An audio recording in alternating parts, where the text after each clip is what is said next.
Okay, சரி, நம்ம ஜெபத்தோடு கூட நம்ம தேவனுடைய வார்த்தைக்கு நேராய் கடந்து செல்லலாம்.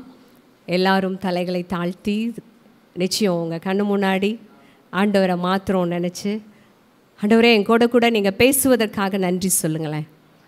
அன்பின் தகப்பனே, உமது குமாரனாக இயேசுவின் நாமத்தினால அப்பா அவங்க திருமுகத்தை நாங்கள் நோக்கி பார்க்கிறோம். ஆண்டவரே பரிசுத்த ஆவியானவரே, இது உம்முடைய சபை, உங்கள் சொந்த இரத்தத்தினால மீட்டெடுக்கப்பட்ட உம்முடைய பிள்ளைகள். ஆண்டவரே இவர்களுக்கு நீர் ஊழியம் செய்வதற்காக நாங்கள் நன்றி செலுத்துகிறோம். அப்பா சத்தியத்தை சத்தியமாய் போதிக்கிற ஆவியானவர், இங்கு வந்திருக்கிற ஒவ்வொரு பிள்ளைகளுடைய நினைவுகளை அறிந்த ஆவியானவர், நீங்கள் எங்களுக்கு ஊழியம் செய்யுங்கன்னு சொல்லி எங்களை தாழ்த்துகிறோம். இந்த இடம் முழுவதும் கிறிஸ்துவின் பிரசன்னத்தினால் நிரம்பி வழிந்து கொண்டு இருப்பதற்காய் நன்றி. தொடக்கம் முதலே ஆவியானவர் எங்களுக்கு செய்து கொண்டிருக்கிற உமது ஊழியத்துக்காக நன்றி. உங்கள் வார்த்தையின் வேலையிலும் நீங்கள் எங்களுக்கு செய்ய போகிற உங்கள் ஊழியத்துக்காக நாங்கள் நன்றி செலுத்துகிறோம். களைகள் எடுக்கப்படுவதாக, வார்த்தை இருதயத்திலே நாட்டப்படுவதாக, கிறிஸ்துவின் ஆண்டவரே சந்ததியாய் பரிசுத்த ஆவியானவர் கரத்தில் எடுப்பதற்காக நன்றி செலுத்துகிறோம். எல்லாவற்றையும் உங்கள் கரத்தில் அர்ப்பணிக்கிறோம் இயேசுவின் மூலம் பிதாவே, ஆமென் ஆமென். ஓகே, கர்த்தருடைய மகாபெரிய கிருபையினால் நான் இன்னைக்கு நேற்று நினச்சேன் 5வது மாதம், ஆமென், 5வது வார்த்தையை தொடங்குகிறோம். 4வது மாத தொடக்கத்தில் 4வது வார்த்தையை தொடங்கணும்னு நினைக்கிறேன். ஸோ காட்ஸ் கிரேஸில் நம்ம நினைக்கல, பட் அந்த மாதிரியே அமைது பாருங்களேன். இது 5வது மாதம் 5வது வார்த்தை, ஆமென். ஓகே, நீங்கள் 10 கட்டளைகள் உங்களுக்கு அப்படியே கொஞ்சம் மெமரி ஆயிருக்கும்னு நினைக்கிறேன். ஸோ முதல் கட்டளை, என்னையன்றி உனக்கு வேறே தேவர்கள் உண்டாயிருக்க வேண்டாம், யாதொரு விக்கிரகத்தை ஆகிலும் நீ உனக்கு உண்டாக்க வேண்டாம். 3வது வார்த்தை, உன் தேவனாகிய கர்த்தருடைய நாமத்தை வீணிலே வழங்காதிருப்பாயாக, ஓய்வு நாளை பரிசுத்தமாய் ஆசரிக்க நினைப்பாயாக.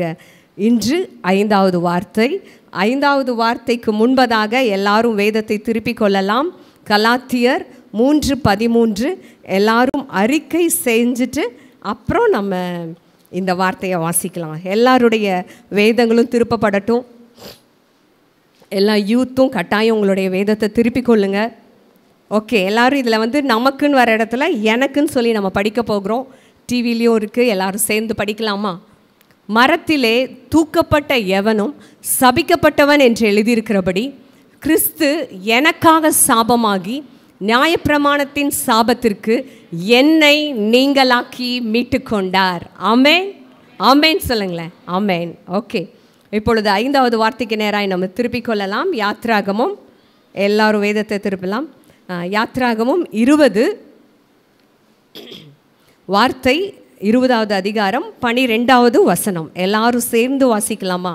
வார்த்தையை வாசிப்பதில் ஒரு ஆசீர்வாதம் இருக்குது. நிஜமாலுமே வார்த்தையை மனசார படிக்கிறதுல ஒரு பெரிய ஆசீர்வாதம் இருக்குது. ஓகே, ஏனால் இது தேவனுடைய வார்த்தை. ஓகே, எல்லாரும் சேர்ந்து வாசிக்கலாமா?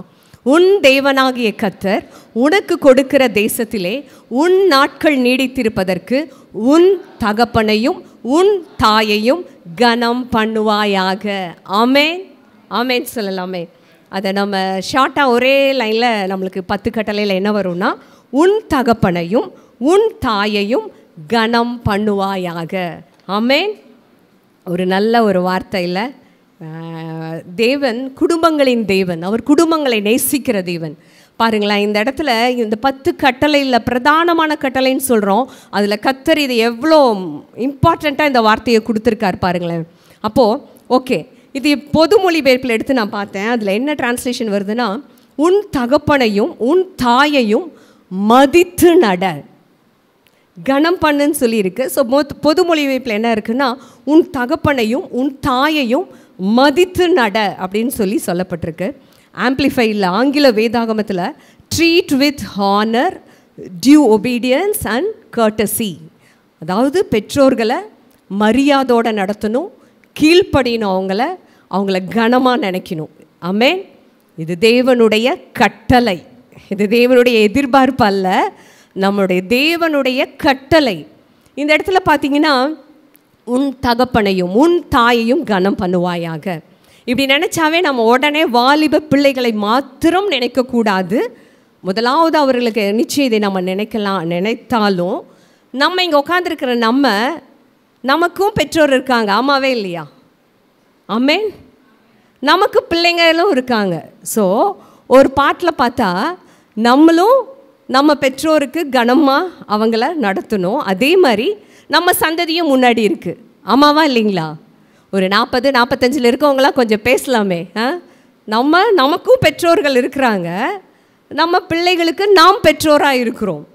அதனால் ஏதோ இது வாலிப பிள்ளைகளுக்கு மாத்திரம் என்கிற கோணத்தில் நம்ம இதை எடுக்கவும் கூடாது. ஓகே, இதில் பார்த்தீங்கன்னா இன்னும் ஒரு வசனம் வாசிக்கலாமே. யாத்ராகமம் தேவனுடைய கட்டளையை படிக்கிறப்ப எனக்கு கொஞ்சம் பயங்கரமாக தான் இருக்குது. பழைய ஏற்பாடுங்கிறது நிச்சயமாக பழைய ஏற்பாடு கட்டாயம் அவசியம், கட்டாயம் வாசிக்கப்பட வேண்டும். பழைய உடன்படிக்கை, பழைய ஏற்பாடு என்று சொன்னால் பழைய உடன்படிக்கை.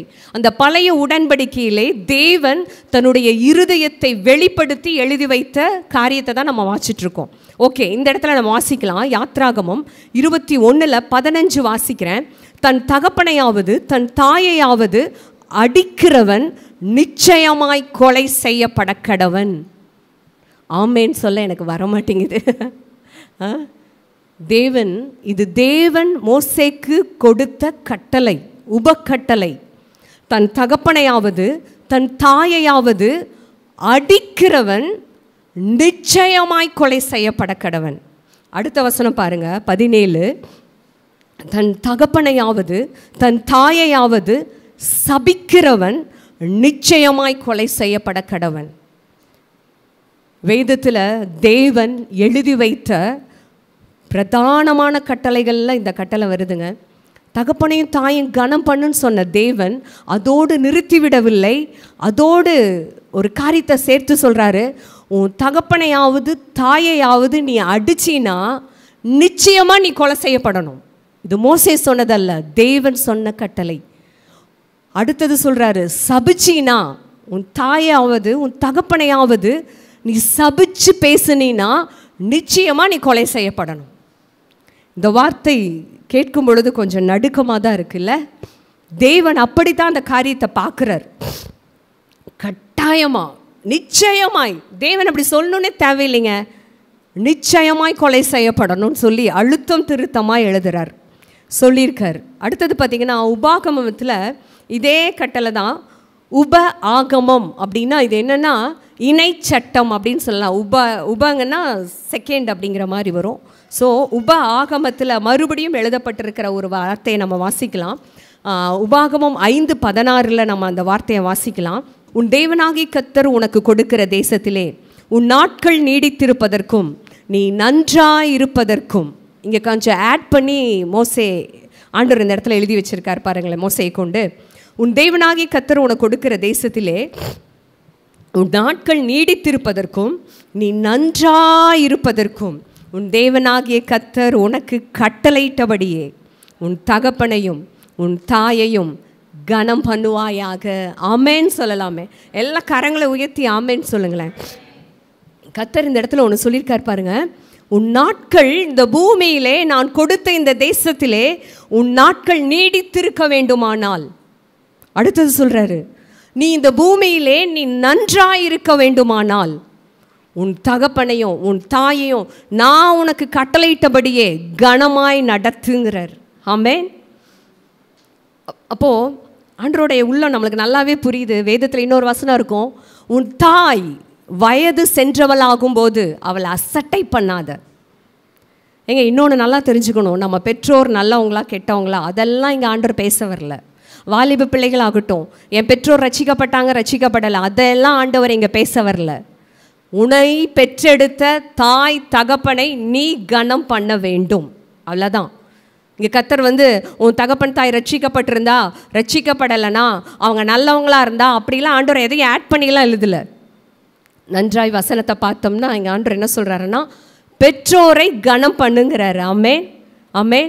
வயது சென்றவர்களாகும்போது அவர்கள் பலன் குன்றி போகும் பொழுது நம்மளால் இயன்ற அளவு அவர்களை அசட்டை பண்ணாமல் நம்ம நடந்துக்க பார்க்கணும், என்னை உட்பட. ஆமேன் ஆமேன். ஏன்னா பலனோடு இருக்கிறப்ப அவங்க நம்மளை தூக்கி சுமந்து கூட்டி ஆளாக்குறாங்க. அப்போ பிள்ளைகளுக்கு பலன் பெருகுது, பெற்றோர்களுக்கு பலன் குன்றி போகுது. அப்போ பெற்றோர்களோட பலன் குன்றி போகிறப்ப நீங்கள் தான் அவங்கள பாதுகாக்கணும். ஆமென். அவங்களோட பலன் இப்போ குன்றி போய் கொண்டிருக்கிறது. உங்கள் பலன் இப்பொழுது கூடிக்கொண்டு இருக்கிறது அவங்களுடைய தலைமுறைக்கு. அப்போது அவங்க பலன் குன்றி போகும் பொழுது, அதனால தான் நம்ம தமிழ்நாட்டில் இருக்கிற பழமொழியெல்லாம் ஆழமரத்தை சொல்லுவாங்க இல்லையா? அதோட விழுது எப்படி மறுபடியும் கீழே பூமியில் வந்து மரத்தை தாங்குதோ, அந்த மாதிரி தலைமுறைகள் எழும்பி தங்கள் பெற்றோரை பாதுகாக்க வேண்டும். ஆமென், ஆமென். இதையெல்லாம் கர்த்தர் பழைய உடன்படிக்கையில் எவ்வளோ அழகாகவே ஃபஸ்ட்டே சொல்லிட்டார். Okay, okay. இப்போ இந்த இடத்துல பாருங்கள், ஆண்டவர் இன்னொரு கட்டளையாக ஒரு காரியத்தை டிசைன் பண்ணியிருக்கார் பாருங்கள். பழைய ஏற்பாட்டில் உபாகமம் 21 திருப்பிக் கொள்ளலாம். இது கர்த்தர் பேசின காரியம். எல்லாரும் வேதத்தை திருப்பிக் கொள்ளலாம். எனக்கு ஒரே ஒன்று, எனக்கு வசனத்தை வாசித்து பேசணுங்கிறனால எனக்கு கொஞ்சம் டைம் ஆச்சுன்னா ப்ளீஸ் என்னோட பேர் பண்ணுங்கள். ஓகே, உபாகமம் 21:18 வசனம். அப்படியே எல்லாருடைய கண்களும் அந்த வசனத்தை பார்க்கட்டும். ஆண்டவர் பேசுகிறாருங்க. இது ஆண்டவர் மோசேக்கு சொன்ன ஒரு காரியம். இது மோசே சொன்ன காரியம் அல்ல. 18வது வசனம் பாருங்க. தன் தகப்பன் சொல்லையும் தன் தாயின் சொல்லையும் கேளாமலும் அவர்களால் தண்டிக்கப்பட்டும் அவர்களுக்கு கீழ்ப்படியாமலும் போகிற அடங்காத துஷ்ட பிள்ளை ஒருவனுக்கு இருந்தால், என்ன சொல்றாருன்னா, அப்பா பேச்சையும் கேட்கறதில்ல, அம்மா பேச்சையும் கேட்கறதில்ல, அவங்க சொல்ல கேளாமல் இருந்து அவங்க தண்டிக்கிறாங்க. நீ போட்டு உன் பிள்ளையை தண்டிக்கிற, என்ன நீ ஒன்றுமே சொன்னால் கேட்கவே மாட்டேங்கிறன்னு அடிக்கிறாங்க. அப்படி அடிச்சும் நீ அவனை தண்டிச்சும் ஒருவனுக்கு ஒரு துஷ்ட பிள்ளை இருந்துச்சுன்னா, துஷ்ட மகனோ பிள்ளையோ இருந்துச்சுன்னா, அந்த பிள்ளையை என்ன பண்ணணும்னு ஆண்டவர் அடுத்த வசனத்தில் சொல்கிறார் பாருங்க. அவன் தகப்பனும் அவன் தாயும் அவனை பிடித்து அவன் இருக்கும் பட்டணத்தின் மூப்பரிடத்திற்கு அவ்விடத்து வாசலுக்கும் அவனை கொண்டு போய், இதோட விளக்கம் உங்களுக்கு புரியும்னு நினைக்கிறேன். என்ன விளக்கம்னா, அப்படிப்பட்ட பையன் துஷ்ட பிள்ளை உனக்கு இருந்துச்சுன்னா அவனை பிடிச்சிட்டு நீ பட்டணத்தோட மூப்பர்கிட்ட போய் அவன் வாசலில் போய் அவனை அங்கே விட்டுட்டு என்ன சொல்கிறாரு பாருங்க. எங்கள் மகனாகிய இவன் அடங்காத துஷ்டனாக இருக்கிறான், எங்கள் சொல்லை கேளான், பெருந்தீனிக்காரனும் குடியனுமாய் இருக்கிறான் என்று பட்டணத்தின் மூப்பரோடே சொல்லுவார்களாக. அடுத்த வசனம் போக வேண்டாம், இதோட நிற்கலாம் ஒரு நிமிஷம். எங்கள் மகனாகி பெற்றோர் தாயும் தகப்பனும் அவன் கையை பிடிச்சிட்டு போய் பட்டணத்தின் மூப்பர்கிட்ட தான் பிள்ளையை கொடுத்து சொல்லணுமாமா, இவன் அடங்கவே மாட்டேங்கிறான், எங்கள் சொல்ல கேட்கவே மாட்டேங்கிறான், நாங்கள் என்னென்னவோ பண்ணி பார்த்துட்டோம், இவன் பெருந்தீனிக்காரன், சாப்பாட்டு பிரியன், குடியனுமா இருக்கிறான், நல்லா குடிக்கிறான் அப்படின்னு அந்த மூப்பரோட சொல்லு. அடுத்த வசனம் பாருங்க, ஹைலைட்டை இங்கே தான். அப்பொழுது அவன் சாகும்படி அந்த பட்டணத்து மனிதர் எல்லாம் அவன் மேல் கல்லெறிய கடவர்கள், இப்படியே தீமையை உன் நடுவிலிருந்து விலக்கி போட வேண்டும். இஸ்ரவேலர் எல்லாரும் அதை கேட்டு பயப்படுவார்களாக. பயமா இல்லை? எனக்கு பயமாக இருந்துச்சு. ஏங்க பெற்ற நான் இது அப்படின்னா அந்த பிள்ளை எவ்வளோ ஒரு துஷ்ட பிள்ளையாக இருக்கணும்னு யோசிச்சு பாருங்களேன். பெற்றோராகிய நம்மளுடைய எண்ணம் எப்படி இருக்குன்னா, நம்ம பிள்ளையை முடிஞ்ச அளவு விட்டு கொடுக்கவே மாட்டோம். முடிஞ்ச அளவு நம்ம பிள்ளையை நம்ம பாதுகாப்போம். அவன் தப்பே பண்ணாலும் தப்பில்லைன்னு தான் அரவணைப்போம். ஏன்னா இதுதான் பெத்தவங்க அன்பு. பெத்த மனம் பித்து, பிள்ளை மனம் கல், இதெல்லாம் பயங்கரமான பழமொழி இல்லை? என்னன்னாலும் ஏன்னா நம்ம பெற்று எடுத்துட்டோங்க. பெற்று எடுத்தனால நம்ம பிள்ளையை நம்ம எந்த இடத்துலையும் விட்டு கொடுக்க மாட்டோம். ஆனால் ஆண்டவர் என்ன சொல்கிறாரு, ஒரு வேளை இப்படி ஒரு துஷ்ட பிள்ளையாக உனக்கு இருந்தால் நீ அவனை யோசிக்கவே யோசிக்காத, பட்டணத்தின் மூப்பற்ற கூட்டிகிட்டு போய் சொல்லிடு, இவன் அடங்கவே மாட்டேங்கிறான்னு சொல்லு, நீ கட்டாயமாக சொல்லு. அப்போது அந்த பட்டணத்து மனிதரெல்லாம் கல்லெறிஞ்சு அவனை கொல்லணுங்கிறார். நியாயப்பிரமாணம் கல்லை எடுத்து, ஏங்க இது நிச்சயமாக ஒரு வேளை பழைய உடன்படிக்கையில் நடந்து இருக்கலாம். இன்றைக்கே நம்ம கண்ணு முன்னாடி பேப்பரில் வரதெல்லாம் கொடூரமாக இருக்குது. ஒருவேளை நடந்திருக்கலாம். ஏன்னா பாவம்தான், பாவனோட தன்மை கட்டாயம் விளையாட்டு தான் இருக்கும். அப்போது எந்த பெத்த தகப்பனுக்காவது மனசு வருமா? பெற்ற தாய்க்காவது மனசு வருமா? ஆனால் ஆண்டவர் இதை டிக்ளேர் பண்ணுறாரு. அவன் கீழ்ப்படியலைன்னா, அவன் உனக்கு கீழ்ப்படியலைன்னா போய் விட்டுரு, பட்டணத்தில் எல்லாரும் கல்லறிஞ்சு அவனை கொல்லட்டும், இதை நிமித்தம் ஒரு பயம் உண்டாகட்டும்ங்கிறார் ஆண்டவர். நான் முஸ்லீம் கண்ட்ரிஸை யோசிச்சு பார்த்தேன். இன்றைக்கெல்லாம் அவங்களாம் அப்படி தான் பண்ணிகிட்ருக்காங்க. தப்பு செஞ்சால் நம்ம தேசத்தில் சொல்கிறதெல்லாம் அவங்கள பயங்கர தண்டனையை அப்ளை பண்ணிகிட்ருக்காங்கங்க முஸ்லீம் கண்ட்ரிஸ் எல்லாம். ஏன்னா ஒழுக்கம்ங்கிற காரியத்தில். ஸோ கர்த்தர் இங்கே இவ்வளோ டிக்ளேர் பண்ணுறாருன்னா நீங்கள் நினைக்கணும், கர்த்தர் சும்மாலாம் இருக்க மாட்டார். அவருக்கு தேவை இந்த இடத்துல தகப்பனுக்கும் தாய்க்கும் கட்டாயம் பிள்ளைகள் கீழ்ப்படிஞ்சே ஆகணும். நோ ரீசன்ஸ், கட்டாயம் கீழ்ப்படியணும். அப்போ கர்த்தர் அதை அவ்வளோ அவருடைய சட்டத்தை இங்கே ஏற்றுகிறார், கடுமையான சட்டத்தை வெளியே சொல்லுகிறார். இதை படித்தப்போ எனக்கு ஒரு மாதிரி தான் இருந்துச்சு. ஓகே, இதுக்கு ஒரு சம்பவத்தை நான் விளக்கி சொல்ல ஆசைப்படுகிறேன். பழைய ஏற்பாட்டில் நிறைய காரியங்கள் இருக்குது. எனக்கு மனசில் வந்தது இவங்க தான். ஸோ 1 சாமுவேல் 2வது அதிகாரத்தை எல்லாம் திருப்பி வைத்து கொள்ளலாம். உங்களுக்கு எல்லாருக்கும் தெரியும், அந்நாள் சாமுவேலை தெரிந்த நமக்கு கட்டாயம் ஏலி என்கிற ஆசாரியனை தெரிந்திருக்க வேண்டும். ஆமேன்னு சொல்லுங்களேன். ஏலி யாருக்கெல்லாம் தெரியும்? ஏலி யார்? அவங்க தேவனுடைய ஆசாரியன், தேவனுடைய ஊழியன். மிகப்பெரிய ஒரு பதவிங்க. அந்த நாட்களில் பழைய உடன்படிக்கையில் ராஜாக்களுக்கு என்ன கணம் கொடுக்கப்படுகிறதோ அதே கணம் தான் ஆசாரியர்களுக்கு கொடுத்து கொண்டு இருந்தார்கள். அந்த நாட்களிலே பழைய உடன்படிக்கையில் ரொம்ப ஹையஸ்ட் ஹானரபிள் பர்சன்ஸ் யாருன்னு பார்த்தீங்கன்னா ராஜாவும் ஆசாரியனும். ஆசாரியனை தேவனை போலவே பார்ப்பார்கள். ராஜாவுக்கு என்ன கணம் இருக்கிறதோ அதே கணம் ஆசாரியனுக்கு உண்டு. அப்படிப்பட்ட அந்த ஆசாரியனுடைய பெயர் என்ன? ஏலி. சாதாரண ஆசாரியன் இல்லைங்க, மிகப்பெரிய ஒரு ஆசாரியன். அவங்களுக்கு 2 பிள்ளைங்க. எத்தனை பிள்ளைங்க? 2 பிள்ளைங்க. அந்த 2 பிள்ளைங்களோட பேர் என்ன? ஓப்னி, பினேகாஸ். அவங்களுக்கு 2 ஆண்மகன்கள், ஓப்னி, பினேகாஸ். அப்போது இந்த ஏலி என்ன பண்ணாருன்னு ஏலியோட பிள்ளைகளை குறித்து வேதம் எழுதி வைத்திருக்கிறது. 1 சாமுவேல் 2:12 வேதம் பரிசுத்தாவியான துக்கத்தோடு எழுதி வைத்திருக்கிறார். என்ன எழுதி வச்சிருக்கிறார் பாருங்களேன். 1 சாமுவேல் 2:12 ஏலியின் குமாரர் பேலியாலின் மக்களாயிருந்தார்கள், அவர்கள் கர்த்தரை அறியவில்லை. எனக்கு படிச்சோன்ன பக்குன்ச்சு. ஏன்னு கேட்குறீங்களா? அந்த 2 பிள்ளைங்களும் ஆசாருடைய பிள்ளைகள். ஆசாருடைய உதடுகளிலே வேதத்தை தேடுவார்களே.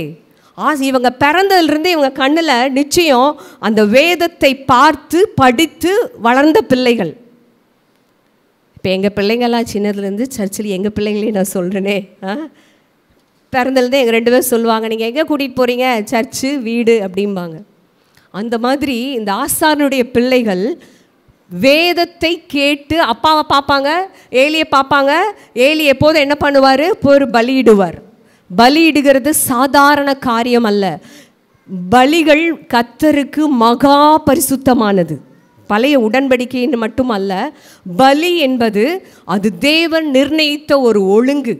அப்போ இவங்க பார்த்ததெல்லாம் என்னென்னா, அப்பா எப்பொழுதும் ஆலயத்துக்கு போகிறாங்க, அங்கேயே இருக்கிறாங்க, அங்கேயே வேலை செய்கிறாங்க, அங்கே ஜனங்கள் வராங்க. குட்டி பிள்ளைகளாக இருந்தே அவங்க கண்களில் பார்த்தது, ஓ பலி செலுத்துகிறாங்க, ஓ பலி செலுத்தப்பட்டு மன்னிப்புக்கு கேட்குறாங்க, ரத்தம் சிந்தப்படுது. இதையை பார்த்து வளர்ந்த பிள்ளைகளை பரிசுத்த ஆவியானவர் எழுதி வைத்திருக்கிறார். ஏலியின் குமாரர் பேலியாலின் மக்களாக இருந்தார்கள். சாத்தானுடைய பிள்ளைகள்னே சொல்லலாம். அவர்கள் கர்த்தரை அறியவில்லை என்று சொன்னால், அவர்களா கர்த்தரை அறியல? அவங்களுக்கு நல்லாவே கர்த்தர் யாருன்னு தெரியும். இருதயத்தில் அறிய வேண்டிய விதத்தில் அந்த பிள்ளைகள் அறிந்து கொள்ளவில்லை. கர்த்தருக்கு பிரியமாய் அந்த 2 பிள்ளைகளும் நடக்கலை. வசனத்தை கேட்டார்களே ஒழிய அதற்கு தங்களை அர்ப்பணிக்கவில்லை. ஏதோ அவங்களுக்கு அதெல்லாம் பொழுதுபோக்காக இருந்திருக்குது. அடுத்தது பாருங்க, 12வது வசனம் இப்படி வாச்சனா, அடுத்தது என்னோட சேர்ந்து வாசிக்கலாம். 17வது வசனம். நான் அது 17 பாருங்க. ஆதலால் வருதில்ல, அதுக்கு முன்னாடி நான் இதை சொல்கிறேன், கவுனிங்க. என்ன ஆதலால்? அதை நான் வாசிக்கல. என்னன்னா, அங்கே பலி செலுத்த வருவாங்க. பழைய உடன்படிக்கையிலே பாவம் செஞ்சுட்டாங்கன்னா அவங்க பலி செலுத்த வருவாங்க இல்லையா? அவங்களுடைய திராணிக்கு தக்கதாக ஆட்டையோ மாட்டையோ புறாவையோ புறா குஞ்சுகளையோ கொண்டு வருவாங்க. இந்த ஆட்டு இறைச்சி, இது கர்த்தர் ஒரு பிரமாணம் வச்சுருந்தார். நீ பலி செலுத்துறதில் 1 பங்கு ஆசாரியனுக்கு போய் சேரும் அப்படின்னு சொல்லி ஒரு கட்டளையே வச்சுருந்தார்.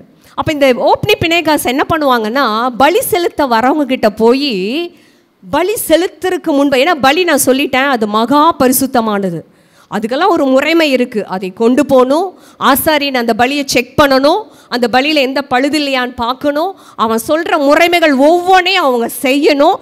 செஞ்சப்புறம்தான் பிதாவாகிய தேவன் அந்த பலி செலுத்தப்பட்டு, அது துண்டிக்கப்பட்டு, அதோட ரத்தம் சிந்தப்பட்டு, அதன் கொழுப்பு தகனிக்கப்பட்டு, கடைசியில் அந்த பலி நெருப்பினால் தகனிக்கப்படும் வரைக்கும் அந்த காரியங்கள் நடக்கும். கடைசியில் பிதாவாகிய தேவன் பார்ப்பார், அவனை மன்னித்து வெளியே அனுப்புவார். இந்த காரியம் நடக்கிற இடத்துல ஓப்னி பினேகாஸுக்கு ரொம்ப அசால்ட். என்ன, ஏன்னா ஒரு காரியத்தை பார்த்துட்டே இருந்தால் மனசு இதாயிரும் தெரியுமா, ஒரு பயபக்தி இல்லாமல் போயிடும் தெரியுமா எல்லா விஷயத்துலையும். நான் முதல் தடவை கொலை செய்கிறவனுக்கு, நான் அன்றைக்கி விபிஎஸில் சொன்னேன் எங்கள் பிள்ளைங்கக்கிட்ட, ஃபஸ்ட் டைம் கொலை செய்கிறவனுக்கு கத்தியை பார்த்தா நடுங்கும், கொலை செய்கிறப்ப நடுங்கும், ரத்தத்தை பார்த்தா மயக்கம் வரும். அதே அவன் ஒரு 10வது கொலை செய்கிறப்ப அவன் தைரியமாக செய்வான். இல்லை, இன்னும் சொல்ல போனால் மெடிக்கல் ஃபீல்டில் இருக்கவங்களுக்கு ஃபஸ்ட்டு பிளட்டை பார்த்தா மயங்கி விழுவாங்க, அப்புறம் பார்த்தா அவங்க அதை அப்படியே தொடச்சிட்டு போயிட்டே இருப்பாங்க. ஏன்னா பார்த்து பார்த்து பார்த்து மனசில் பதிஞ்சிருச்சு. அதே மாதிரி இவங்க பார்த்துட்டே இருக்காங்க பலி, இவங்களுக்கு அந்த பலியை குறித்த பயம் கனம் எல்லாம் மனசை விட்டு போயிடுச்சு. இவங்க என்ன பண்ணுவாங்கன்னா, அவங்கக்கிட்ட போய் பலி செலுத்துறவங்ககிட்ட, என்ன எங்கள் குடும்பத்துக்கான ஆட்டு இறைச்சியை கொடு. அப்போ அவங்க சொல்லுவாங்க, வெயிட் பண்ணு, நாங்கள் பலி செலுத்திட்டு உனக்குரிய அப்பாவுக்கு ஸ்தானத்தில் இவங்க போய் நின்று அங்கே சண்டை போடுறது. வெயிட் பண்ணு, நாங்கள் பலி செலுத்திட்டு உங்களுக்குரியதை தர. அதெல்லாம் முடியாது, நீ பலி செலுத்துறதுக்கு முன்னாடியே பச்சை கறி எனக்கு வேணும். இதை நான் ஏதோ கதை சொல்லலை, வேதத்தில் இருக்கிறது உங்களுக்கு நான் விளக்கி சொல்கிறேன். வேணும்னு சொல்லி அவங்களோட ஃபைட் பண்ணுவாங்களாம். ஃபைட் பண்ணுறப்போ அவங்க வேறு வழியே இல்லாமல் அந்த பலி செலுத்துறத வெறுப்பாக அவங்க மனசு, என்னடா அந்த 2 பசங்களும் இப்படி நம்மளை பலி செலுத்தாமல் டிஸ்டர்ப் பண்ணுறாங்களேன்னு சொல்லிட்டு அவங்க மனசு ரொம்ப அங்கலாய்க்க ஆரம்பித்தது. அதை தான் பரிசுத்த ஆவியானவர் எழுதி வைத்திருக்கிறார் 1 சாமுவேல் 2:17. ஆதலால், இப்படிப்பட்ட காரியம் நடந்துட்டு இருந்ததான் இங்கே வசனம் சொல்லுது. ஆதலால், இதற்கு முன்னாடி வசனம் நான் சொன்ன காரியங்கள் இருக்கும். ஆதலால் அந்த வாலிபரின் பாவம் கர்த்தருடைய சந்நிதியில் மிகவும் பெரிதாயிருந்தது, மனுஷர் கர்த்தரின் காணிக்கையை வெறுப்பாய் எண்ணினார்கள். இல்லை, எவ்வளோ பெரிய கொடூரம் இல்லை. அந்த வாலிபருடைய பாவம் எல்லாரும் சகிச்சுட்டு என்னடா பண்ணுறது, ஊழியக்காரன் பிள்ளைன்ட்டு போயிடுறாங்க. ஆனால் கர்த்தருடைய கண்கள் என்று சொல்லி இந்த உலகத்தில் ஒன்று உண்டு. நீங்கள் அதான் நான் அடிக்கடி சொல்லுவேன், யார் பார்க்குறாங்களோ இல்லையோ கர்த்தர் பார்க்கிறார் என்கிற உணர்வு என்னையும் உங்களையும் அதிகமாய் ஆளுகை செய்ய வேண்டும். அப்போது வசன பரிசுத்த ஆவியானவர் என்றைக்குமே ஒரு பாவத்தை நீ இந்த மனுஷனுக்கு விரோதமாக செஞ்ச, நீ இந்த அப்படிலாம் பார்க்க மாட்டார். எனக்கு விரோதமாக நீ செஞ்சிட்ருக்க. பாவம் வந்துருச்சுன்னா ஆண்டவர் அந்த பாவத்தை எப்படி டீல் பண்ணுவார்னா, நீ உங்கள் அப்பா அம்மாவுக்கு விரோதமாக பாவம் பண்ணலை, நீ உன்னுடைய சக மனுஷனுக்கு விரோதமாக இல்லை, பாவம் என்று வந்துவிட்டால் தேவன் எப்படி டீல் பண்ணுவார்னா, நீ எனக்கு விரோதமாய் பாவம் செய்து கொண்டிருக்கிறாய். அப்போ இங்கே சொல்கிறாரு பாருங்களேன், ஆவியானவர் எழுதி வச்சிருக்காரு, அந்த வாலிபரின் பாவம் கர்த்தருடைய சந்நிதியில் மிகவும் பெரிதாயிருந்தது. எங்க வேதத்தில் இந்த அழுத்தத்தை எல்லாம் நிறுத்தி வாசிக்க பாருங்க. கர்த்தருடைய சந்நிதி மிகவும் பெருசாக இருந்துச்சாம். ஏனால் துணிகரம், யார் என்ன பண்ண முடியும், நான் என்னைய யார் கேள்வி கேட்க முடியும், நான் தானே ஊழியன், எங்கள் அப்பா தானே எல்லாமே, யார் எங்களை என்ன கேட்க முடியும். ஆனால் கர்த்தர் அதை எழுதி பார்த்துட்டாரு, சொல்லிட்டாரு. அந்த வாலிபருடைய பாவத்தை ஆண்டவர் பார்த்துட்டு அவருடைய உள்ளம் அந்த பாவத்தை அவரால் சகித்து கொள்ள முடியல. அடுத்தது பாருங்க, 17 வாச்சோம் இல்லையா, அடுத்தது 22 நம்ம வாசிக்கலாம். இதை வாச்சாதான் உங்களுக்கு கொஞ்சம் புரியும். 22 1 சாமுவேல் 2:22. ஏலி மிகுந்த கிழவனாக இருந்தான், அவன் தன் குமாரர் இஸ்ரவேலுக்கெல்லாம் செய்கிற எல்லாவற்றையும் அவர்கள் ஆசரிப்பு கூடாரத்தின் வாசலிலே கூட்டம் கூடுகிற ஸ்திரீகளோட சயனிக்கிறதையும் கேள்விப்பட்டு, அடுத்த வசனம், அவர்களை நோக்கி, நீங்கள் இப்படிப்பட்ட காரியங்களை செய்கிறது என்ன, இந்த ஜனங்கள் எல்லாரும் உங்கள் பொல்லாத நடக்கைகளை சொல்ல கேட்கிறேன். 24 என் குமாரரே வேண்டாம், நான் கேள்விப்படுகிற இந்த செய்தி நல்லது அல்ல, கர்த்தருடைய ஜனங்கள் மீறி நடக்கிறதற்கு காரணமாய் இருக்கிறீர்களே, அடுத்த வசனம் 25. மனுஷனுக்கு விரோதமாக மனுஷன் பாவம் செய்தால் நியாயாதிபதிகள் அதை தீர்ப்பார்கள். ஒருவன் கர்த்தருக்கு விரோதமாக பாவம் செய்வானேயாகில் அவனுக்காக விண்ணப்பம் செய்யத்தக்கவன் யார் என்றான். அவர்களோ, அந்த வாலிபரோ, தங்கள் தகப்பன் சொல்லை கேளாமல் போனார்கள். அவர்களை சங்கரிக்க கர்த்தர் சித்தமாயிருந்தார். நான் வாச்சது உங்களுக்கு புரிஞ்சிருக்கிறோன்னு நினைக்கிறேன். ஏலி ரொம்ப வயசாயிட்டாரு. ஏலி எத்தனை வருஷம் ஊழியம் செஞ்சார் தெரியுங்களா? 40 வருடம் ஆசாரியனாக இருந்தாங்க. அப்போனா எவ்வளோ யங் ஸ்டேஜில் அந்த ஊழியத்தை கர்த்தர் அவங்களுக்கு கொடுத்துருக்காரு. 40 வருடம் ஊழியம். இந்த ஊழியத்தில் ஏலி இப்போ வயசாயிருச்சு. தன்னுடைய பிள்ளைகள் செய்கிறத எல்லாம் கேட்குறாங்க. ஏங்க எவ்வளோ கொடூரம் பாருங்கள். அந்த ஆலயத்துக்குள்ளே ஆசரிப்பு கூடாரத்தின் வாசலிலே ஸ்திரீகளோட தகாத உறவு. பரிசுத்த ஆவியானவர் வேதத்தில் பயங்கர இதை விட ஒப்பனாலாம் எழுதி வச்சுருக்காரு. நீங்கள் படிங்க, கட்டாயம் படிங்க. பாவத்தை குறித்த அறிவுக்காக நான் சொல்ல வரல, அதுக்காக நான் சொல்ல வரல. அப்படின்னா ஆவியானவர் இதில் எழுதாமையே போயிருக்கலாமே. வேதத்தில், இந்த பரிசுத்த வேதத்தில் இதெல்லாம் எழுதாமலே போயிருக்கலாமே. ஆனால் பரிசுத்த ஆவியானவர் எழுதியிருக்கிறார் என்று சொன்னால் நாம் அதை கட்டாயம் வாசிக்க வேண்டும். ஏனென்று சொன்னால் பழைய உடன்படிக்கையில் எல்லாம் முடியல, ஒரு உடன்படிக்கை இருக்கிறது. ஆமென். ஓகே. அப்போது இந்த இடத்துல அவன் ஏலி ஸ்திரீகளோட ஏன் இப்படி தகாத உறவு வச்சுருக்கீங்க அப்படி கூப்பிட்டு கண்டிக்கிறார். அடுத்தது சொல்கிறாரு, நீங்கள் இப்படிப்பட்ட காரியத்தை செய்கிறது என்ன? எல்லாரும் என் காது கேட்க சொல்கிறாங்களேப்பா.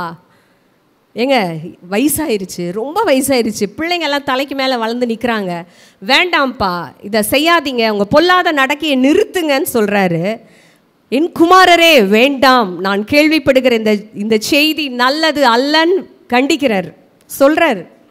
ஆனால் வசன கடைசியில் சொல்லுது, அவர்கள் தங்கள் தகப்பனுடைய சொல்லை கேளாமல் போனார்கள். நீங்கள் என்ன சொல்கிறது, நான் என்ன கேட்குறது? ஏலி மிகுந்த துக்கத்தோடு சொல்கிறாருங்க, வேண்டாம்ப்பா இதெல்லாம் செய்யாதீங்கன்னு. ஆனால் அந்த 2 பேரும் சொல்லை கேளாமல் போனார்கள். அடுத்தது தான் ஆவியானவர் எழுதி வச்சிருக்கிறார். அவர்களை சங்கரிக்க கர்த்தர் சித்தமாயிருந்தார். அவர்களை கொன்று போட கர்த்தர் சித்தமாயிருந்தார். அவர்களை இந்த பூமியிலே அவர் வாழ்நாளை முடித்துவிட கர்த்தர் ஆசையாயிருந்தார். சித்தம்னா என்ன? சித்தம்னா என்ன? நான் உங்களை விருப்பம். கர்த்தர் அவர்களை கொன்று போட விருப்பமாயிருந்தார். ஏன்னா அவ்வளோ துணிகரம். பலிபீடத்தில் பலியை மகா பரிசுத்த பலியோடு விளையாடி கொண்டிருக்கிறான். நீ கர்த்தரோட விளையாடி கொண்டிருக்கிற. நீ விளையாடுறது சாதாரண மனுஷனோட இல்லை, கர்த்தரோட வழக்காடாத, கர்த்தரோட விளையாடாத. பாவம் வெளியே இல்லை, ஆலயத்துக்குள்ள, ஆசரிப்பு கூடாரத்துக்குள்ள என்னெல்லாம் நடக்கக்கூடாதோ எல்லாவற்றையும் அந்த 2 பேர் செய்கிறாங்க. ஸ்திரீகளோட தகாத உறவு தேவன் அருவருக்கிறார். பலிகளை நீ வெயிட் பண்ணனா, பலி பரிசுத்தமானது, அது அது கிறிஸ்துவுக்கு அடையாளமானது. அந்த பலி அவ்வளோ பரிசுத்தமாக ஆண்டவர் அதுக்கு ரூல்ஸை வச்சுருந்தார். அதோட போய் விளையாடுறான். அப்போ தான் ஆவியானவர் எழுதி வைக்கிறார். இத்தனை சொல்லியும் அவன் கேட்கல. அவன் மனசு அவ்வளோ கடினமாயிருச்சு. கொஞ்சம் யோசிச்சு பாருங்க. அவங்க சாதாரண பிள்ளைகள் கிடையாது, ஒரு ஊழியனுடைய பிள்ளைகள், ஆலயத்தில் வளர்ந்த பிள்ளைகள், வேதத்தையே பார்த்து வளர்ந்த பிள்ளைகள், பலியை நாள்தோறும் பார்த்து வளர்ந்த பிள்ளைகள் கர்த்தருக்கு துணிகரமாக நிற்கிறாங்க. கர்த்தர் பார்க்குறார், அவர் பரிசுத்தர், அவருக்கு முன்பாக பாவம் நிற்க முடியாது. அவர்களை கொன்று போட கர்த்தர் பிளான் பண்ணிட்டார். ஓகே, அடுத்ததும் வாசிச்சுட்டு நான் முடிவில் சொல்கிறேன். 29வது வசனம். இந்த இடத்துல பார்த்தீங்கன்னா ஆண்டவர் என்ன பண்ணுவார், ஒரு மனுஷனை அனுப்புவார், ஒரு தீர்க்கதரிசியை அனுப்புவார். யார்கிட்டனா ஏலிக்கிட்ட. ஏன் ஏலிக்கிட்ட அனுப்பி என்ன பேசுகிறாருன்னு பார்க்கலாமா? இந்த வசனத்தை நான் வாசிக்கிறேன். நான் கொஞ்சம் ஷார்ட் 28 வாசிக்கலாமே. என் பலிபீடத்தின் மேல் பலியிடவும் தூபம் காட்டவும் என் சமூகத்தில் ஏபோத்தை தரிக்கவும் இஸ்ரவேல் கோத்திரங்கள் எல்லாம் என்னை, அவனைங்கிறது யாருன்னா ஏலியை பார்த்து அந்த தீர்க்கதரிசி சொல்கிறாரு, ஏலியே உன்னை நான் எனக்கு ஆசாரியனாக தெரிந்து கொண்டு உன் பிதாவின் வீட்டாருக்கு இஸ்ரவேல் புத்தருடைய தகன பலிகளை எல்லாம் கொடுக்கவில்லையா? கர்த்தர் ஒரு தீர்க்கதரிசியை ஏலிக்கு நேராக அனுப்புகிறாரு. அனுப்பிச்சு என்ன சொல்கிறாரு, ஏலி என் பலிபீடத்தின் மேலே பலியிடுறது பெரிய பாக்கியம்.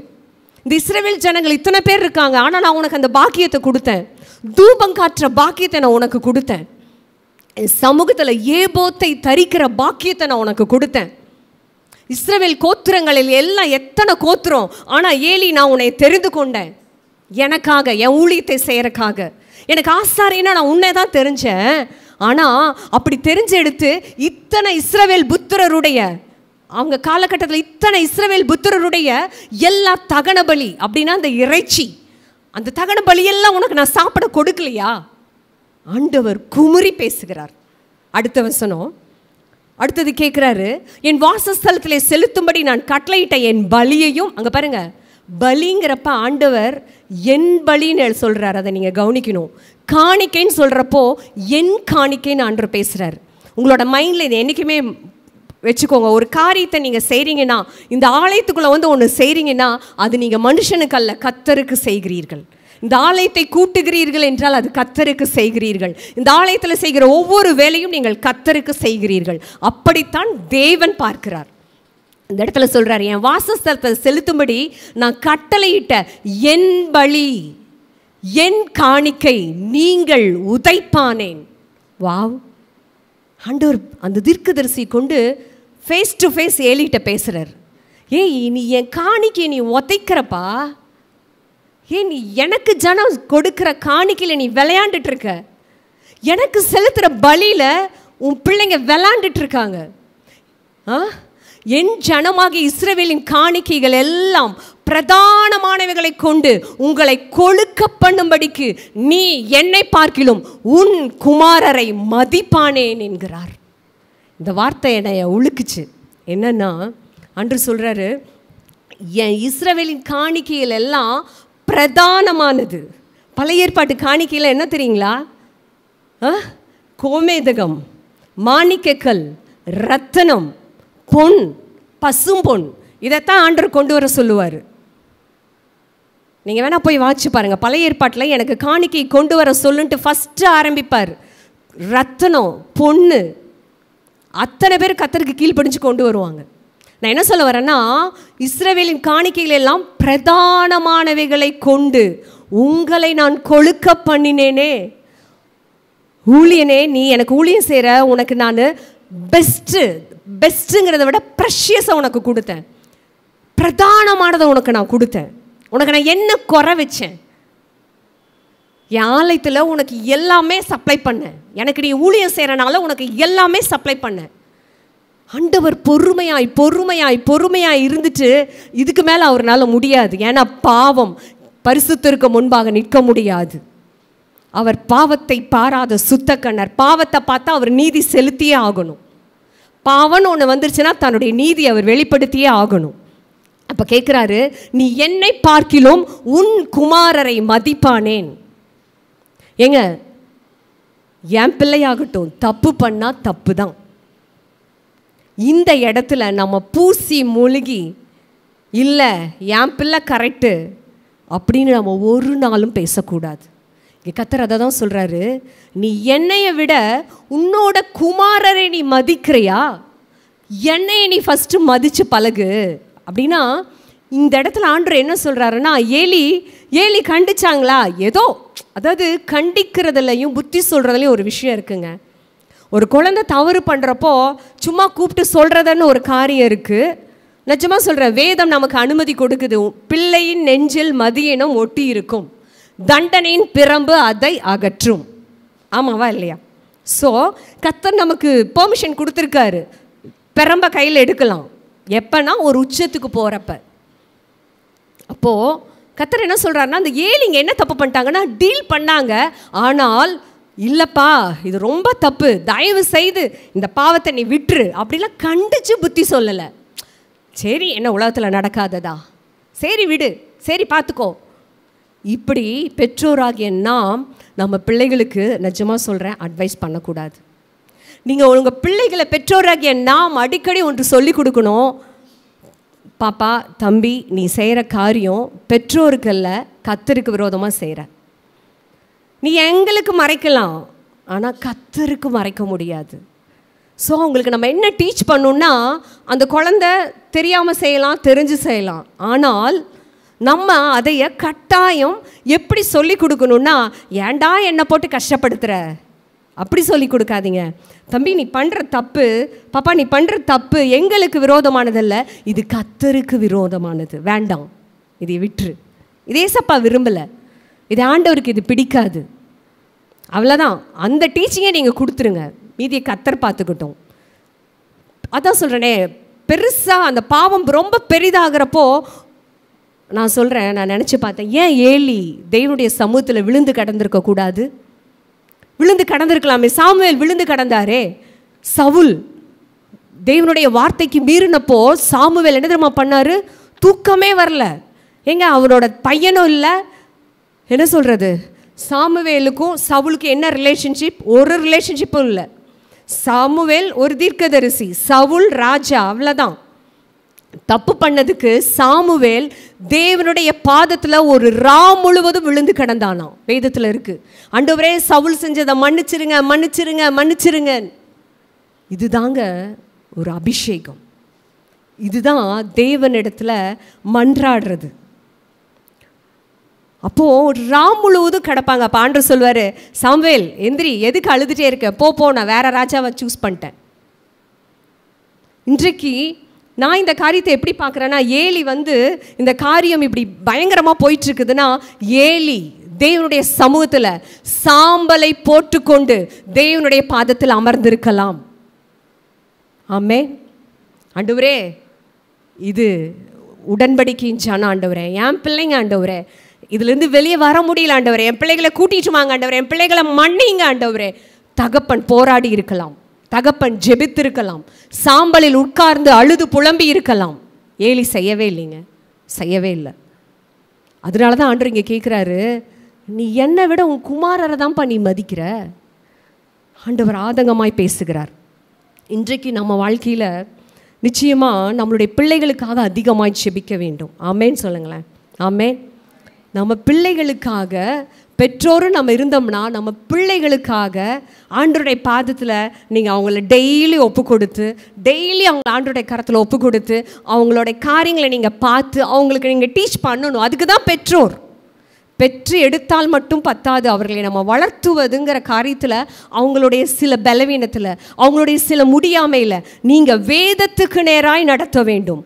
கர்த்தருடைய வார்த்தைக்கு நேராய் அவர்களை அனுதினமும் நீங்கள் நடத்த வேண்டும். ஆபிரகாமுக்கு ஆண்டவர் சொன்னார், ஆபிரகாம் பற்றி எனக்கு தெரியும், என்னை குறித்து அவனுடைய பிள்ளைகளுக்கு கர்த்தருடைய கட்டளைகளை காத்து நடவுங்கள் என்று கட்டளையிடுவான் என்பதை ஆபிரகாமை குறித்து நான் நன்கு அறிந்திருக்கிறேன் என்று சொல்லி சாட்சி சொன்னவர். ஆமேன்.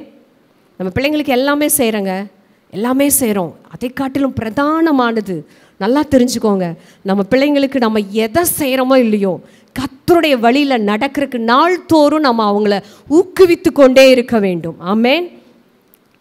இதை செய், இது கர்த்தருக்கு செய்கிறது, நீ போய் செய்கிறது நீ மனுஷனுக்கு செய்யலை, சபைக்கு செய்யலை, பாஸ்டருக்கு செய்யலை, நீ கர்த்தருக்கு செய்கிற. ஊக்குவீங்க, அவங்கள பழக்குவீங்க. வீட்டு காரியத்தில் எல்லாவற்றிலும் அவங்க அது தப்பு பண்ணால், இந்த தப்பை அதுக்குன்னு 24 hours டீச் பண்ணிகிட்டே இருங்கன்னு நான் சொல்லி கொடுக்கல.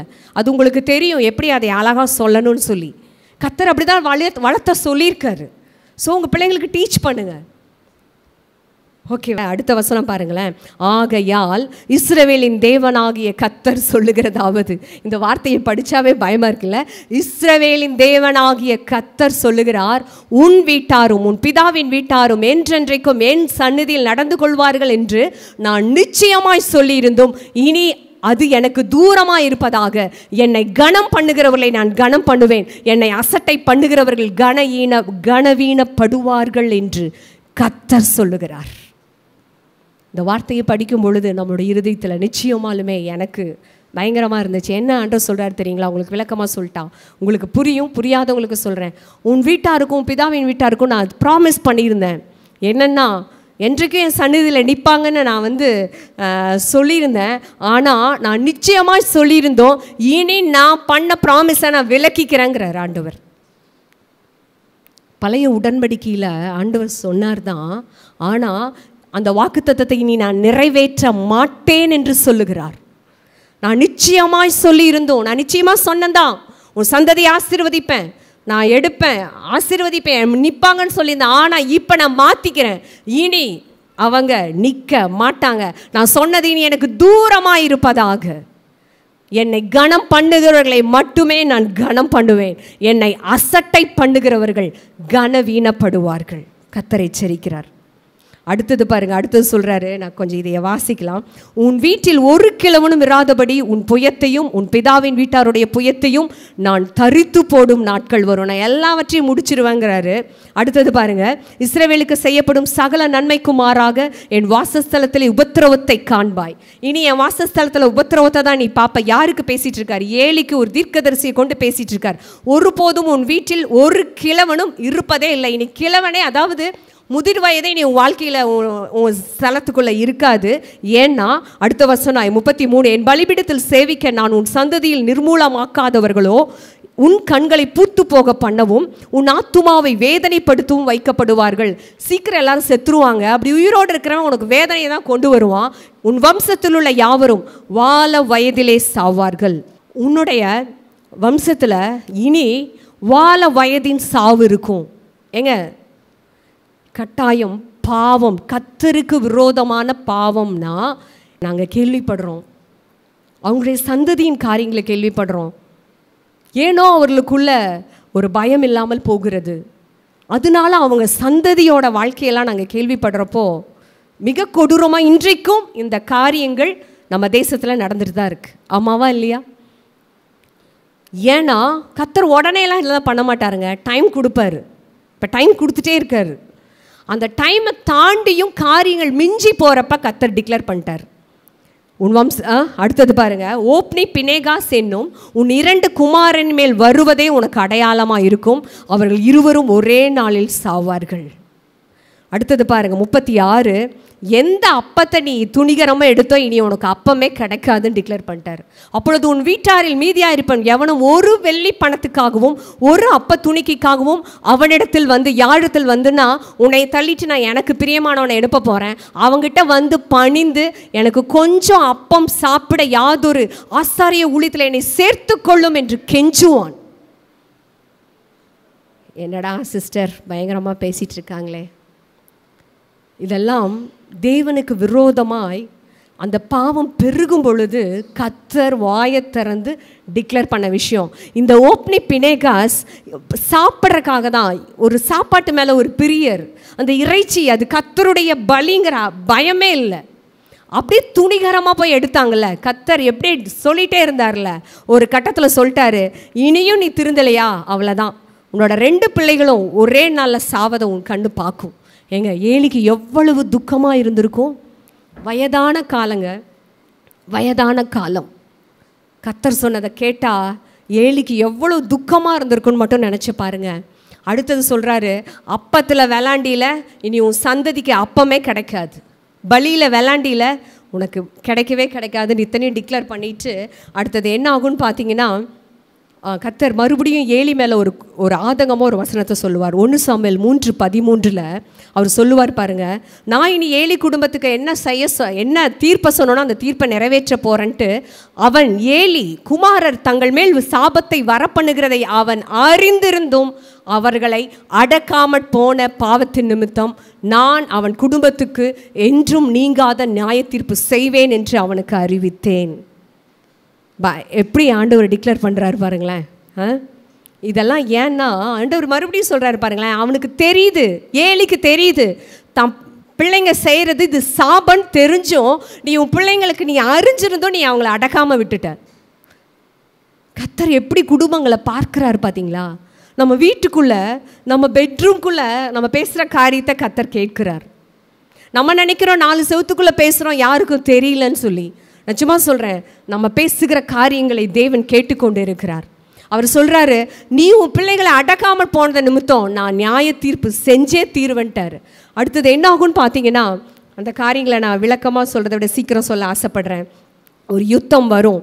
அந்த யுத்தத்தில் ஏலி பினேகாஸ் அந்த யுத்தத்தில் செத்துருவாங்க. இது அப்போது ஏலிக்கு சொல்லுவாங்க, தேவனுடைய பெட்டி பிடிபட்டு போச்சுன்னு. ஏலி அதை கேட்டோன்னே தன்னுடைய வயதான காலத்தில் அப்படியே மலாக்கு அடித்து செத்துருவார். அதை விட கொடுமை என்ன தெரியுமா? பினேகாஸ், இந்த பினேகாஸுக்கு சந்ததி. அந்த நேரத்தில் அந்த யுத்தத்தில் பினேகாஸ், இப்போ நான் சொன்னேன் இல்லையா, ஓப்பனி பினேகாஸ், அவங்களுக்கு கல்யாணம் ஆகிருக்கும்.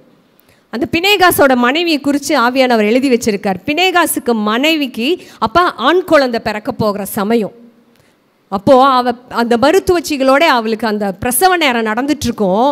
அப்போ இவ பிரசவ வழியில் துடிப்பா பினேகாஸின் மனைவி. அப்போ அவளுக்கு கேள்விப்பட்டுருவா, என் புருஷன் செத்துட்டான், என் மாமனார் செத்துட்டாங்க அப்படின்னு கேள்விப்பட்டுட்டு அவள் அந்த பிள்ளையை மிகுந்த வேதனையோடு பெற்றெடுத்துட்டு அந்த பிள்ளைக்கு இக்கோபோத்துன்னு பேர் வச்சுட்டு செத்துருவா. இக்கோபோத்துனா என்னென்னா, தேவ மகிமை அற்று போயிற்று, தேவ மகிமை விலகி போயிற்று. எனக்கு இதை படித்தப்போ எனக்கு ரொம்ப கஷ்டமாக இருந்துச்சு. அந்த குழந்தைய நினச்சி பார்த்தேன். ஆண்டவரே, இந்த பினேகாஸோட குழந்தை இப்போ அனாதையாக நிற்குதே ஆண்டவரே, என்னங்க ஆண்டவரே. அந்த குழந்தை பிறந்த அடுத்த நிமிஷத்தில் அந்த குழந்தையோட தகப்பன் பினேகாஸ் செத்துட்டான், குழந்தையோட தாயும் செத்துட்டா, குழந்தையோட மாமனாரும் செத்துச்சு, தாத்தாவும் செத்துட்டாங்க. ஆண்டவரே, அந்த குழந்தை அனாதையா? நிஜமாக அந்த குழந்தை அனாதை தான். இது வேதத்தில் பதிவிடப்பட்டிருக்கிறது. காரணம், 2 பிள்ளைகளுடைய பாவம், தகப்பன் சொல்லை கேளாமல் போனதின் விளைவு, கர்த்தரோட விளையாடின அந்த விளையாட்டின் விளைவு. ஒரு பயபக்தி இல்லை. இது கர்த்தருடைய இடம், இது கர்த்தருடைய காரியம், இது கர்த்தருடைய ஊழியம். அப்போது அந்த குழந்தை, நான் கண்ணு முன்னாடி அப்படி நினச்சி பார்த்தேன், அந்த குழந்தை யார் தூக்கியிருப்பா? நான் ஏதோ உங்களை எமோஷ்னல்குள்ளாக்கல, ரியாலிட்டி நான் பேசிகிட்ருக்கேன். அந்த குழந்தை அனாதையாக அங்கு கிடப்பதற்கு காரணம் தேவனுக்கு விரோதமான பாவம். அந்த குழந்தை என்ன தப்பு செஞ்சது? அந்த பிறந்த குழந்தை என்ன தப்பு செஞ்சது? ஒரு தப்பு செய்யலை. செஞ்சது அத்தனையும் பெற்றோரும் பிதாக்களும். பிதாக்கள் செய்த அக்கிரமம், பிள்ளைகள் செய்த அக்கிரமம், சந்ததி அனாதையாக நிற்கிது. இதுதான் பழைய உடன்படிக்கை. பழைய உடன்படிக்கையில் கர்த்தர் பாவத்தை சும்மாவே விட மாட்டாருங்க. நான் சொன்னேன், ஏலி ஆசாரியன் 40 வருட ஊழியமாக இருக்கலாம், மிகப்பெரிய ஊழியனாக இருக்கலாம். ஊழியனாலும் கர்த்தர் கண்களில் டீலிங் தான், ஊழியம் செய்கிறது. ஆனால் ஆண்டவர் உடனே நினச்சிக்கோங்க, தப்பு செஞ்சு இன்றைக்கி தப்பு செஞ்சு நாளைக்கே அவங்கள எல்லாம் டப்புன்னு போட்டு தள்ளலை. வெயிட் பண்ணார், ரொம்ப வெயிட் பண்ணார். இவன் டீச் பண்ணுவான்னு வெயிட் பண்ணார், பிள்ளைங்க திருந்துவாங்கன்னு வெயிட் பண்ணார். அவர் மாதிரி வெயிட் பண்ண யாருனாலையுமே முடியாதுங்க. சீரியஸாக அந்த வெயிட்டிங் பீரியடை நீங்கள் எடுத்து வேதத்தில் உட்காந்து கொஞ்சம் அனலைஸ் பண்ணி பாருங்கள். நோவா காலத்தில் தேவன் நீடிய பொறுமையுள்ளவராக இருந்தார். அது கிட்டத்தட்ட 100 ஆண்டு காலம். அப்புறம்தான் அழிக்க சித்தமானார். இந்த இடத்துலையும் இந்த பிள்ளைகளுக்கு கர்த்தர் வெயிட் பண்ணிகிட்டே இருந்தார். ஏன்னு பார்த்தீங்கன்னா, பழைய உடன்படிக்கையில் பாவம் தேவ ஜனத்தை கசக்கி கொண்டிருந்தது. அவங்களுக்கு பாவத்தின் மீது ஜெயம் எடுக்க முடியல. அந்த பாவத்தின் சம்பளம் மரணம். ஆமேன், ஆமேன் சொல்லுங்களேன். இன்றைக்கும் நீங்கள் பார்க்கலாம், இந்த காரியம் நான் சொன்ன இந்த ஏலி காரியம் இன்றைக்கு நம்ம கண்ணு முன்னாடியெல்லாம் நடந்துட்டு இருக்குதுங்க. ஏன்னா அந்த குடும்பங்கள் பாவத்தை அசால்ட்டாக டீல் பண்ணிகிட்ருக்காங்க. நான் ஒரு காரியத்தை நான் சொல்ல விரும்புகிறேன். எனக்கு இப்போ பழைய ஏற்பாட்டு விளக்குனதே எனக்கு 45 மினிட்ஸ் எடுத்துருச்சு. ஏன் சொல்கிறேன்னா, இதையெல்லாம் நீங்கள் கேட்கணுங்கிறதுக்காக நான் கொஞ்சம் வசனத்தோடு போயிட்டு வரேன். So please give time. தேவனுடைய வார்த்தைக்கு துணிகரமாய் நிற்கிற ஒரு இருதயம் இருக்குமானால் கர்த்தர் அங்கே கிரியை செய்ய முடியாது, கர்த்தர் ஆசீர்வதிக்க முடியாது. ஆமேன். நான் இன்னுமே ஓப்பனாக சொல்கிறேனே, கணவன் உங்கள் அப்பா அம்மாவை மருமகன் நீங்கள் பார்க்க வேண்டாம். நான் டு பி ஃப்ராங்க், ஏன்னா இன்றைக்கு குடும்பங்களில் நாங்கள் நிறைய சந்திக்கிறோம். ஸோ உங்கள் அப்பா அம்மாவை நீங்கள் பார்த்துக்கோங்க, உங்கள் அப்பா அம்மாவை நீங்கள் பார்த்துக்கோங்க. நான் சொல்கிறது புரியும்னு நினைக்கிறேன். கணவர் அவருடைய அப்பா அம்மாவை நீங்கள் பார்த்துக்கோங்க. ரொம்ப டஃப்பாக இருந்துச்சுன்னா, ஏன்னா சில வார்த்தைகளை விடுறாங்க, அள்ளி இது பண்ணுறாங்க, நிறைய குடும்பங்களுக்குள்ள ஓடுது. ஆனால் வயசான அப்பா அம்மான்னு வந்துட்டா, இங்கே இளம் பிள்ளைகளும் இருக்கீங்க, இளம் வாலிபரும் இருக்கிறீங்க, நாளைக்கு நீங்களும் கல்யாணம் ஆகிலாம் போவீங்க. நான் என்ன சொல்கிறேன்னா, அவங்க பெற்றோரை உங்கள் பெற்றோராக நினைக்க முடியாவிட்டாலும் அவங்க வயதான காலம் வரப்போ அவங்க கணவர் பார்த்துக்கிறதுக்கு விட்டுருங்க. அதே மாதிரி தான் மனைவியும். மனைவி அப்பா அம்மாவானாலும் சரி, கணவன் அப்பா அம்மானாலும் சரிங்க, கர்த்தர் டீல் பண்ணுவார். ஆமென். ஸோ இதை நான் ஒரு நடுக்கத்தோடு தான் சொல்கிறேன். நான் ரொம்ப நிறைவுள்ளவள், நான் சரியானவள், நான் பர்ஃபெக்ட்டுங்கிற மாதிரி இந்த இடத்துல நின்று நான் பேசலை. பாஸ்டர் அடிக்கடி சொல்லுவார், உனக்கு தான் மாமியாரே இல்லையே அப்படிம்பாரு. நான் என்ன சொல்ல வரேன்னா, நான் பெருமையாலாம் சொல்லலை, எதோ உயர்த்தி சொல்லலை. எங்கள் வீட்டுக்காரர் 50 வயசை கடந்ததுனால நான் இந்த வார்த்தையை டிக்ளேர் பண்ண ஆசைப்பட்றேன். என் கல்யாணம் ஆன நாளிலிருந்து எங்கள் அம்மாவை எங்கள் வீட்டுக்காரர் நல்லா பார்த்துக்குவார். நான் அதை ஒரு ஹானஸ்ட்டாக சொல்ல விரும்புகிறேன். நான் கூட அம்மாவை திட்டுவேன், இது பண்ணுவேன், இவர் என்னை திட்டுவார். அவங்க வயசாயிட்டாங்க, அவங்க அப்படி தான் இருப்பாங்க, நீ பேசாமல் இரு அப்படிம்பார். ஸோ கர்த்தருக்கு நான் நன்றி செலுத்துகிறேன். ஆமென். நான் எதுவும் மிகைப்படுத்தி சொல்லலைங்க, மிகைப்படுத்தி சொல்லலை.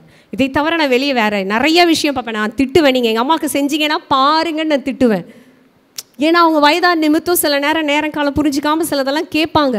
அப்போ இவர் ஓடி அப்போ தான் ஊழியத்தை முடிச்சுட்டு வந்திருப்பாங்க, ஓடுவாங்க. அப்போ நான் சொல்வேன், அப்பா ப்ளீஸ், நான் சொல்கிறேன், நீ பேசாமல் இருன்ட்டு அவர் பாட்டு செய்வார். இது ஏதோ ஒரு முக ஸ்துதிக்காக நான் பேசலைங்க, வசன.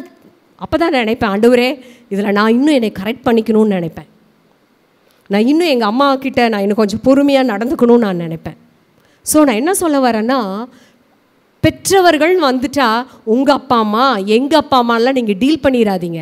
பரலோக தகப்பனுடைய கண்கள் எப்படி பார்க்கிறதோ அப்படியே நீங்களும் பாருங்கள். தகப்பனையும் தாயையும் கனம் பண்ண கற்றுக்கொள்ளுவோம். ஆமென், ஆமென் சொல்லலாமே. அடுத்தது சொன்னேன், பழைய ஏற்பாட்டில் பாவம் வந்துச்சுன்னா கர்த்தர் இப்படி தான் டீல் பண்ணுவார்.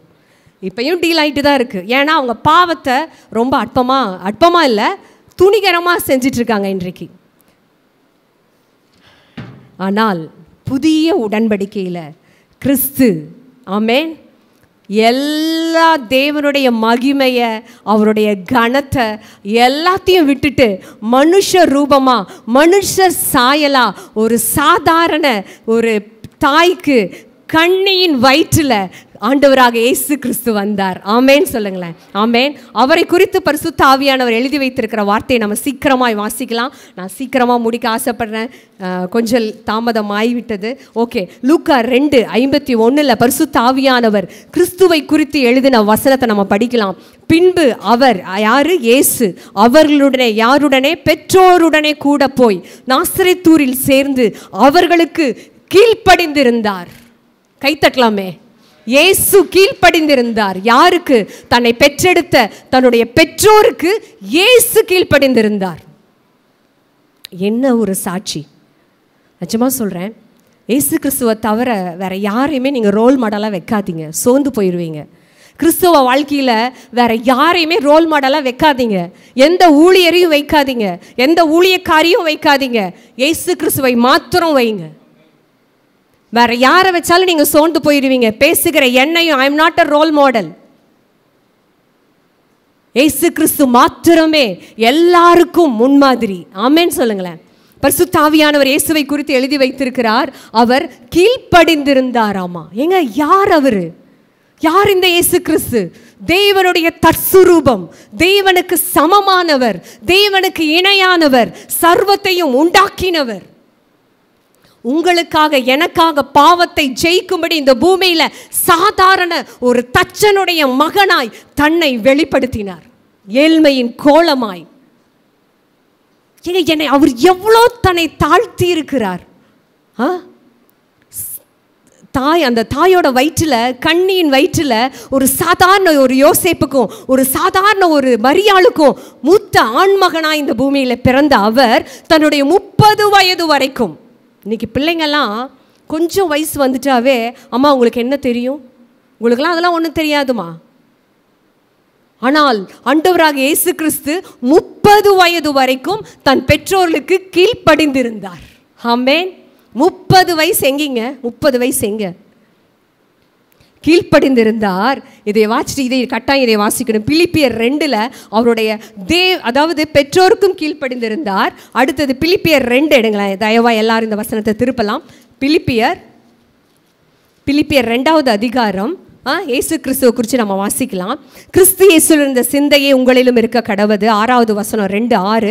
அவர் தேவனுடைய ரூபமாய் இருந்தும் தேவனுக்கு சமமாய் இருப்பதை கொள்ளையாடின பொருளாக எண்ணாமல் தம்மை தாமே வெறுமையாக்கி அடிமையின் ரூபம் எடுத்து மனுஷர் சாயலானார். 8வது, அவர் மனுஷர் ரூபமாய் காணப்பட்டு மரண பரியந்தம், அதாவது சிலுவையின் மரண பரியந்தமும் கீழ்ப்படிந்தவராகி தம்மை தாமே தாழ்த்தினார். ஆமேன் சொல்லுங்களேன். ஆமேன்.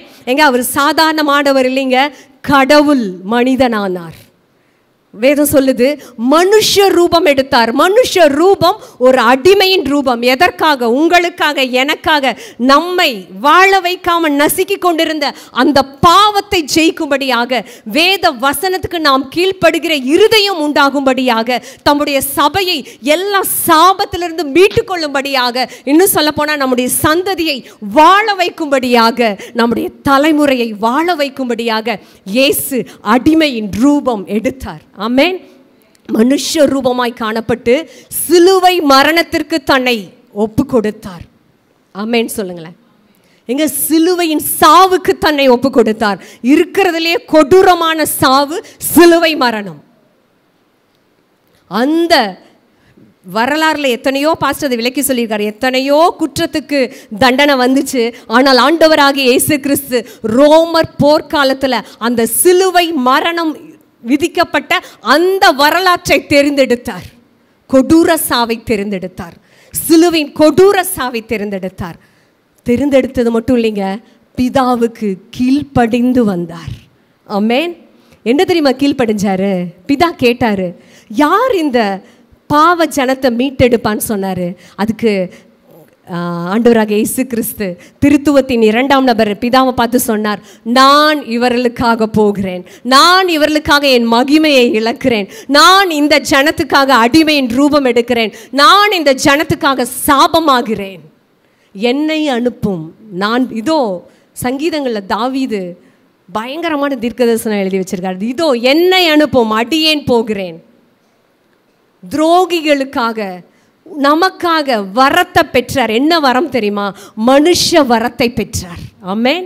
அடிமையின் வரத்தை பெற்றார் இயேசு கிறிஸ்து. ஆமென். எதுக்கு தெரியுங்களா? இந்த பழைய உடன்படிக்கையில் பாவம் ஜனத்தை சுக்குநூறாக்கிட்டு இருந்துச்சு. அந்த பாவத்தை ஜெயிக்கும்படியாகத்தான் உங்களுக்காக, எனக்காக அடிமையின் சாயலாய் சிலுவையின் மரண பரியந்தமும் பிதாவுக்கு கீழ்ப்படிந்தார். ஆண்டவர் 2 பேத்துக்கு கீழ்ப்படிந்ததா வேதவசனம் சொல்லுது. 1 தேவனுக்கு, 2வது பெற்றோருக்கு. எழுதப்பட்டிருக்கா? நல்லா தெரிஞ்சுக்கோங்க, இது மாற்ற முடியாது. நீங்கள் வாலிப பிள்ளைங்க கர்த்தருக்கு பயப்பட்டாங்கன்னா, நம்மளும் தான், நம்ம பயந்தோன்னா நிச்சயமாக நம்ம பெற்றோருக்கு நம்ம கீழ்ப்படிவோம். கர்த்தருக்கு பயப்படுகிற பயம் இல்லாமல், கர்த்தரை கனம் பண்ணாமல் பெற்றோரை கனம் பண்ணுவது கொஞ்சம் கஷ்டம்தான். ஆண்டவராக இயேசு கிறிஸ்து தேவனுக்கும் கீழ்ப்படிந்திருந்தார், இந்த பூமியிலே தன்னுடைய பெற்றோருக்கும் கீழ்ப்படிந்திருந்தார். ஆமேன் சொல்லுங்களேன். ஆமேன். என்ன ஒரு கீழ்ப்படிதலின் முன் உதாரணம் ஆண்டவராக இயேசு கிறிஸ்து. ஆமேன். அந்த கீழ்ப்படிதலை பார்க்குறப்போ நான் கீழ்ப்படுகிறது எனக்கு ரொம்ப சுலபந்தான். ஆமேன். எங்க சாதாரண தாய்ங்க அவங்க சொல்கிற வேலையை தச்சன், யோசேப்பு தச்சன், வீட்டுக்கு மூத்த மகன் 30 வயது வரைக்கும் தச்சு வேலை. அப்போ யோசேப்பு சொல்லியிருப்பார், இயேசு இதை செய்யும்பாரு. அப்படியே கீழ்ப்படிஞ்சார். தாய் சொன்னாங்க, அப்படியே கீழ்ப்படிஞ்சார். நான் சொல்கிறேன், வாலிப பிள்ளைகளுக்கு நான் சொல்கிறேன், உங்களுக்கு ரோல் மாடல் ஆண்டவராக இயேசு கிறிஸ்து மட்டும்தான். அவர் இப்படி கீழ்ப்படிவாரானால் நீங்கள் உங்கள் பெற்றோருக்கு கீழ்ப்படிவது எளிது. அதே போல் நாமும் நம்முடைய வயதான பெற்றோருக்கு நம்மை தாழ்த்துவது எளிது. ஆமேன். ஆமேன்னு சொல்லுங்களேன். அப்போது அந்த ஆண்டவராக இயேசு கிறிஸ்து ஒரு காரியத்தை சொல்லியிருக்காரு பாருங்க. கொர்பான் ஒரு காணிக்கை. இதை நான் சீக்கிரம் சொல்லிடுறேன். மார்க் 7 ஆண்டவர் அதை காட்டமாக சொல்லுவார். என்ன சொல்லுவார்னா, மார்க் 7:10 எல்லாரும் வாசிக்கலாமா? ஒரு 10 நிமிடத்தில் நான் முடிக்க ஆசைப்படுகிறேன் சீக்கிரமாக. மார்க் 7:10 ஆண்டவராக இயேசு கிறிஸ்து சொல்கிறார் பாருங்க. எப்படி எனில் உன் தகப்பனையும் தாயும் கனம் பண்ணுவாயாக என்றும் தகப்பனையாவது தாயாவது நிந்திக்கிறவன் கொல்லப்பட வேண்டும் என்று மோசே சொல்லியிருக்கிறாரே.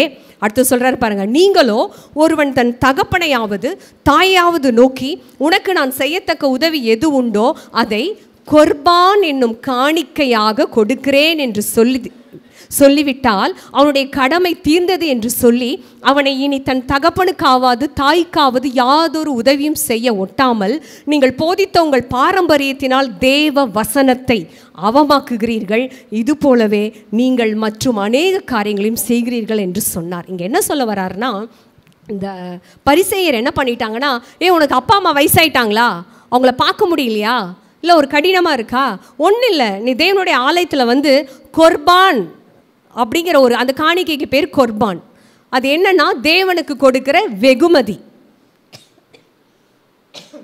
புரியுதுங்களா? கொர்பான்னா இட்ஸ் அ காட்ஸ் கிஃப்ட்னு அர்த்தம். அது தேவனுக்கு கொடுக்கிற வெகுமதி.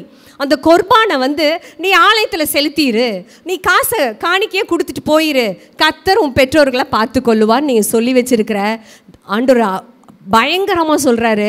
இந்த மாதிரி பாரம்பரியத்தை எல்லாம் போதிக்கிறீங்களா, இப்படிலாம் போதிக்காதீங்க, தேவ வசனத்தை அவமாக்காதீங்கன்னு கடிந்து கொண்டு புத்தி சொன்னார்.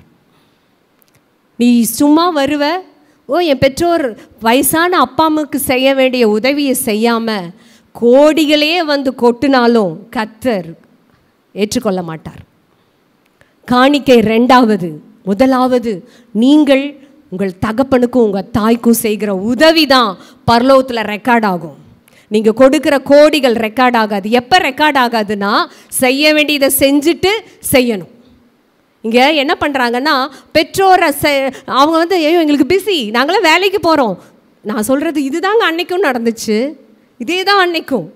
ஏன்னா நம்ம காலகட்டம் ஓட ஆரம்பிச்சிடறோம்ல, நம்ம பெற்றோர் இளைப்பாறுதல் அப்படியே வயசாயிடுறாங்க. இப்போ நம்ம பிஸி, என்னை உட்பட. நான் தான் எங்கள் அம்மாட்ட சொல்லுவேன், அம்மா நான் கொஞ்சம் பிஸியாக இருந்துக்கம்மா. ஆனால் கர்த்தர் சொல்கிறாரு, நீ எவ்வளோ வேணால் பிஸியாக இருந்துக்கோ, ஆனால் தகப்பன் தாயின் வந்துருச்சா செய்ய வேண்டிய கடமையை செய்யுங்கிறார். அதை விட்டுட்டு உன் காணிக்கையை கொண்டு ஆலயத்தில் செலுத்திட்டா எல்லாம் சரியாயிடும், தயவு செய்து நினைக்காதங்கிறார். வாவ், பயங்கரமாக ஆண்டவர் கடிந்து கொண்டு புத்தி சொல்கிறாருங்க அந்த பரிசேயரை பார்த்து. சும்மா வேத வசனத்தை திருச்செல்லாம் பேசாத, இதுதான் வேத வசனம். ஏன்னா அவர் வேத வசனத்துக்கு நேராக தான் கர்த்தர் நம்மளை நடத்துவார். நான் அதான் சொல்கிறேனே, இப்போ நான் சொன்னதெல்லாம் வேத வசனத்துக்கு மீறி இருந்தால் நீங்கள் செய்ய வேண்டாம். நான் பேசுகிற இங்கே நின்று பேசுகிற ஒவ்வொரு தேவனுடைய வார்த்தையும் ஒவ்வொரு செய்தியும் தேவனுடைய வார்த்தைக்கு உட்பட்டிருக்கிறதா என்று நீங்கள் சோதித்து அது சரியாக இருக்குமானால் நீங்கள் கடைப்பிடிக்கலாம். ஏன்னா எங்களோட ஊழியக்காரோட எங்கள் வேலையே என்னென்னா, உங்களை வசனத்துக்கு நேராக்குகிறது தான் எங்களுடைய வேலை. வசனத்து இப்படி சொல்லுதுன்னு சொல்லி கொடுக்கறக்கு தான் கர்த்தர் எங்களை இந்த பூமியில் உயிரோட வச்சிருக்கார். ஆமே. அப்போது இந்த இடத்துல ஆண்டவர் அதான் கடிஞ்சு சொல்கிறார், உங்கள் கொர்பான் காணிக்கெல்லாம் எடுத்துகிட்டு போயிரு, முதல்ல உங்கள் அப்பாவுக்கும் உங்கள் அம்மாவுக்கு என்ன செய்யணுமோ அதை செய் அப்படிங்கிறார். ஆமேன், ஆமேன்னு சொல்லலாமே. கடைசியாக இறுதியாக எபேசியர் 6:1-2 கூட வரும் இல்லையா? என்ன வரும் சொல்லுங்கள் பார்க்கலாம். இதோட நான் முடிக்கிறேன், சீக்கிரம் சொல்லுங்களேன். என்ன எபேசியர் 6 என்னல, பிள்ளைகளே உங்கள் பெற்றாருக்கு கர்த்தருக்குள் கீழ்ப்படியுங்கள், இது நியாயம். உங்களுக்கு பெற்றோர் இருந்தாலும் சரி, எனக்கு பெற்றோருக்கு கீழ்ப்படி நான் சொல்லிட்டார். அடுத்த வசனம் பாருங்க, ஹைலைட் என்னன்னா, உனக்கு நன்மை உண்டாயிருப்பதற்கும் பூமியிலே உன் வாழ்நாள் நீடித்திருப்பதற்கும் உன் தகப்பனையும் உன் தாயையும் கனம் பண்ணுவாயாக என்பதே வாக்குத்தத்தமுள்ள முதலாம் கற்பனையாயிருக்கிறது. ஆமேன்னு சொல்லலாமே. வாக்குத்தத்தமுள்ள முதலாம் கற்பனையே தகப்பனையும் தாயையும் கனம் பண்ணுறது தான். சரியா? எவ்வளோ புதிய உடன்படிக்கையில் எவ்வளோ அழுத்தம் திருத்தமாய் வாக்குத்தத்தமுள்ள முதலாம் கற்பனை. எங்க பூமியில் நான் நல்லா இருக்கணும், நிஜமாக சொல்கிறேன், பணம் வேணும் தான், ஆனால் பணம் மட்டும் கிடையாது. நீங்கள் உங்கள் அப்பா அம்மாவை நல்லா வச்சுக்கோங்க, நான் சொல்கிறேன் வாக்குத்தத்தம் பொய்த்து போகாது. நான் சொன்னனே பழைய உடன்படிக்கையிலேயே அவர் சொன்ன வாக்குத்தத்தத்தை வாபஸ் வாங்கிட்டாருன்னு, இல்லை அப்படி தானே? நான் சொல்லியிருந்தேன் ஏலி குடும்பத்துக்கு, ஆனால் நீ நான் செய்ய மாட்டேன்னு ஆண்டு சொல்கிறாரா இல்லையா? நான் அந்த வசனத்தை வாட்சி காமிச்சேன்.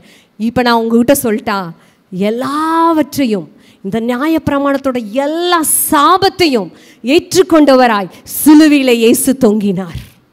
ஆமேன், ஆமேன். அந்த சிலுவையில் என்ன தெரியுமா சொன்னார்? உங்கள் அப்பா அம்மா எவ்வளோ ப்ரெஷியஸுங்கிறதுக்காக நான் இந்த வார்த்தையோட முடிக்கிறேன். அந்த சிலுவையில் அலங்கோலமாக இல்லைங்க, பிண்டமாக தொங்குனார். ஒரு டிரான்ஸ்லேஷனில் இருக்குது, தலை எது, வாய் எது, கை எது, ஏங்க அப்படி சிலுவையில் ஆணி அவங்க திருப்பி போட்டு அடிக்கிறப்பெல்லாம் நான் நினைக்கிறேன் விரலெல்லாம் அப்படியே பிச்சுட்டு போயிருக்கும்னு நான் நினைக்கிறேன். சதையெல்லாம் அப்படியே நீங்கள் இப்படி நினச்சி அந்த சிலுவையில் அவர் தொங்குறப்ப கீழே சத பிண்டம் கடந்திருக்கும்னு நான் நினைக்கிறேன். நிச்சயம் அவருடைய விரல்கள் எல்லாம் துண்டு துண்டாக இருக்குன்னு நான் நினைக்கிறேன். ஏனென்று சொன்னால் சிலுவையில் இயேசு அவ்வளவு சித்திரவதை செய்யப்பட்டார். காரணம் பாவத்துக்காக. நீங்களும் நானும் தேவனுடைய பிள்ளைகளாய் மாறுவதற்காக, பாவத்துக்காக, அந்த பாவத்திலிருந்து நம்மை மீட்டெடுப்பதற்காக, அந்த நியாயப்பிரமாணத்தின் சாபத்திலிருந்து உங்களையும் என்னை மீட்டெடுப்பதற்காக சிலுவையிலே அவர் அலங்கோலமானார். அந்த சிலுவையில் இருந்துட்டு ஒருத்தரை பார்க்குறாரு. ஒரு தாயை பார்த்தார், ஒரு மகளை பார்த்தார். அந்த மகள் யாருன்னா மரியாள். ஏங்க நான் ஒன்று சொல்கிறேன், நீங்கள் கிறிஸ்துவுக்காக ஓடுகிற ஓட்டத்தை அவர் ஒரு நாளும் மறக்கிற அநீதியான நியாயாதிபதியோ அநீதியான தகப்பனோ கிடையாது. ஆமேன்னு சொல்லுங்களேன். மரியாள் முதல் அதிகாரத்தில் மட்டும்தான் யோசேப்போட பேர் வரும். அதுக்கப்புறம் நீங்கள் வேதத்தில் தொலாவுனீங்கன்னா யோசேப்போட பேர் வராது. ஏனென்றால் இந்த மரியாள் இந்த இயேசுவை இந்த பூமியில் வெளிப்படுவதற்கு தன்னை அவமானத்திற்கு ஒப்பு கொடுத்தாள். அசிங்கமானவ, நடத்த கெட்டவ, எல்லாத்துக்கும் ஒப்பு கொடுத்துட்டா. எனக்கு இயேசுதான்ட்டா. என்னவோ சொல்லிக்கோ, அவர் பரிசுத்தர், அவர் பரிசுத்தர். அந்த பரிசுத்தரை பெற்றெடுக்கிற பாக்கியத்தை அவள் பெரிதால் நினைத்தாள். ஆமேன்னு சொல்லுங்க. அந்த மரியாளை பார்த்து ஆண்டவராக இயேசு கிறிஸ்து தன்னுடைய உயிர் இன்னும் கொஞ்ச நேரத்தில் போக போகுது. அவளை பார்த்து தாயேன்னு கூப்பிடலை, ஸ்திரீயே ஏன் தெரியுமா கூப்பிட்டாரு? அவள் அந்த இடத்துல ஒட்டஞ்சு போய் நின்றுட்டு இருக்காங்க. ஒட்டஞ்சு போய் நின்றுட்டு இருக்கா. தன்னுடைய மகன் இயேசு, ஏன்னா அவ பார்வையில் அவனால் இயேசுவை விட்டு கொடுக்க முடியல. இயேசு தான் பெற்றெடுத்த நினைவுகள்லாம் அவளை வந்து கொள்ளுது. இயேசுவோட கீழ்ப்படிதல் எல்லாம் அவளோட அன்பெல்லாம் அவளை கொள்ளுது. அப்படியே கண்ணீரோடு நிற்கிறா. கிறிஸ்து பார்த்து சொல்கிறாரு, ஸ்திரீயே அதோ உன் மகன், சீஷனே அதோ உன் தாய். என்ன ஒரு ஆண்டவர் பாருங்களேன். தன்னுடைய தாய் ஸ்தானத்தை பூமியில் கொடுத்த ஒரு பெண்ணுக்காக கடைசி கல்வாரியில் குற்றூராக இருக்கும் பொழுதும் அந்த தாய்க்கு டிக்ளேர் பண்ணுறாரு. என்ன தெரியுமா டிக்ளேர் பண்ணாரு? யார்கிட்ட தெரியுமா ஒப்பு கொடுத்தாரு? ஒரு அன்பான சீஷன் கையில் தன்னுடைய தாயை ஒப்பு கொடுத்தார். தாயேன்னு அந்த இடத்துல கூப்பிடல. ஸோ நீங்கள் அந்த நல்லா புரிஞ்சுக்கணும். அவங்க புனித தாயெல்லாம் கிடையாது, அவங்க சாதாரண தாய். ஸ்திரீயே, விமென், அப்படி தான் பைபிளில் இருக்கும். ஸ்திரீயே அதோ உன் மகன். ஏங்க அவருக்கு அந்த தவிப்பு புரியுதுங்க. மரியாளே நீ என்னைய கர்ப்பத்தில் சுமந்ததை நான் மறக்கலை. மரியாளே நீ என்னை வளர்த்ததை நான் மறக்கலை. நான் காணன்னு சொல்லிட்டு நீ தேடி தேடி ஓடி வந்து என் மகனே உன்னை நான் எங்கெல்லாம் தேடுவேன்னு 12 வயசில் என்னை தேடி தேடி வந்தையே, அந்த அன்பெல்லாம் நான் மறக்கலை. உன்னை நான் அனாதையாக விட்டுட்டு போயிட மாட்டேன், கவலைப்படாத. சீஷன், அன்பின் சீஷன் யோவான் கிட்ட சொல்கிறாரு, என் தாயை பொறுப்பெடுத்துக்கோங்கிறார். இந்த ஸ்திரீயை பொறுப்பெடுத்துக்கோங்கிறார். ஏன் வேற பிள்ளைகள் இல்லையா? இயேசுக்கு அப்புறம் குழந்தைங்க பிறக்கலையா? இயேசு அது கண்ணியின் பிறப்பு. அவர் அதுக்கப்புறம் பிள்ளைங்களாம் பிறந்தாங்க. ஆனால் ஆண்டவருக்கு அந்த இருதயத்தின் வேதனை தெரியுங்க. நான் இந்த கால வேளையில் சொல்லுகிறேன், நிச்சயம் சொல்கிறேன், உங்களுடைய பழைய உடன்படிக்கையில் பாவத்தின் விளைவை நான் விவரித்து காண்பித்தேன். புதிய உடன்படிக்கையில் நம்மளுடைய பாவம், நம்மளுடைய சாபம், நம்மளுடைய அக்கிரமம் எல்லாம் சிலுவையில் அவர் ஏற்றுக்கொண்டார். அதற்கு பதிலாய் பிதா நம்மளை தண்டிக்க வேண்டிய இடத்துல எல்லாவற்றையும் வச்சு இயேசுவை தண்டித்து விட்டார். இனி நமக்கு ஆசீர்வாதம் மட்டுமே. ஆமேன்னு சொல்லுங்களேன். ஆவியானவர் ஒரு வார்த்தையை சொல்ல சொன்னார், உங்கள் தலைமுறை தங்க தலைமுறை. ஆமேன், ஆமேன்னு சொல்லுங்களேன். ஆமேன். உங்கள் தலைமுறை சாதாரண தலைமுறை அல்ல. எல்லாரும் கரங்களை உயர்த்தி சொல்லுங்களேன், ஆண்டவரே என் தலைமுறை தரம் கெட்டு போகாது, என் தலைமுறை ஒன்றுமில்லாமல் போகாது. இங்கே இருக்கிறவருடைய ஒவ்வொருடைய தலைமுறையும் தங்க தலைமுறை. காரணம் கல்வாரி சிலுவையின் இரத்தம் உங்கள் தலைமுறைக்காக சிந்தப்பட்டிருக்கிறது. ஆமேன், ஆமேன். பழைய ஏற்பாட்டில் ஓப்னி பினேகா செஞ்ச தவறுக்கு, அவங்க கீழ்ப்படியாமல் போனதுக்கு அவங்க 2 பேரும் ஒரே நாளில் செத்து போனாங்க. நான் சொல்லுகிறேன், புதிய உடன்படிக்கையில் இயேசு என் சார்பில், உங்கள் சார்பில், நம்ம தலைமுறைக்காக அவர் சிலுவையில் எல்லாவற்றையும் சுமந்ததுனால பிதா உங்களை என்னை எப்படியெல்லாம் தண்டிக்கணுமோ அத்தனை இயேசுவை தண்டிச்சிட்டார். இனி நான் கவலைப்பட தேவையில்லை. ஆமேன் சொல்லுங்களேன். ஆமேன். ஏலி புலம்புன மாதிரி நீங்க புலம்ப தேவையில்லை. ஏன்னா இயேசு உங்களுக்காக எல்லாவற்றையும் கிரயம் செலுத்தி விட்டார். ஆமேன். ஏலியின் குடும்பம் அட்ரஸ் இல்லாம போகும், ஆனா இயேசுவின் குடும்பம் அட்ரஸ் இல்லாம போகாது. ஆமேன். ஆமேன். ஏனென்று சொன்னால் எல்லாவற்றையும் உங்களுடைய நீங்கள் நினைக்கலாம், ஐயோ அன்றைக்கி பின்னேகாஸ் குழந்தை அனாதையாக கிடந்துச்சு. நான் சொன்னேன், புதிய உடன்படிக்கையில் இயேசுவை முன்னிட்டு சொல்லுகிறேன், உங்கள் எல்லைகளுக்குள்ள அனாதை என்பதே இல்லைங்க. திக்கற்றவன் என்பதே உங்கள் சந்ததியில் இல்லைங்க. இனி என் சந்ததி தலைக்காதுன்னு யார் வேணால் சொல்லிட்டு போகிறாங்க, ஆனால் உங்கள் சந்ததி தலைத்தே தீரும். காரணம், கல்வாரி சிலுவையை நம்பி நீங்கள் இங்கே வந்திருக்கிறீங்க. ஆமேன். ஆமேன். ஐயோ ஆண்டவர் எல்லா ஜெபத்தையும் கேட்குறாரு, என் பிள்ளைகளுக்காக செய்கிற ஜெபத்தை ஏன் கேட்கல?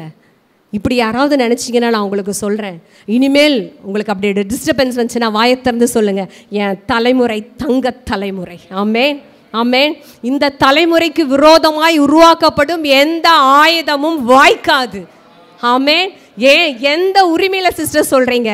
இத்தனை கீழ்ப்படியாமை, இத்தனை காரியம் இருக்குதே, என்னோட இப்படி இருக்கே, அதெல்லாம் விட்டுருங்க.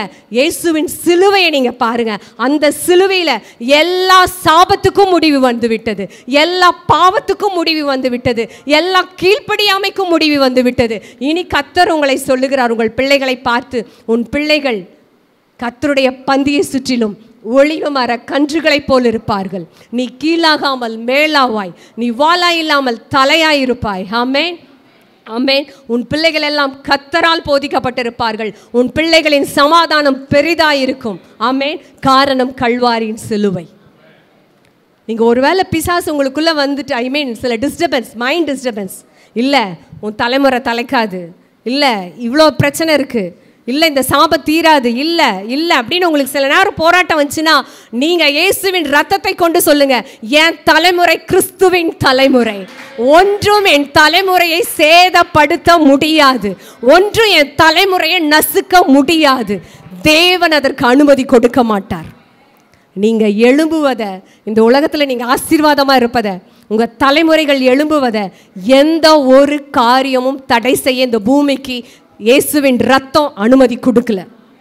சத்துருடைய சகல அதிகாரமும், எல்லா தேள்கள், பாம்பு, சர்ப்பம், இதை எல்லாவற்றையும் இயேசு சிலுவையிலே முடித்து விட்டார். ஆமேன்.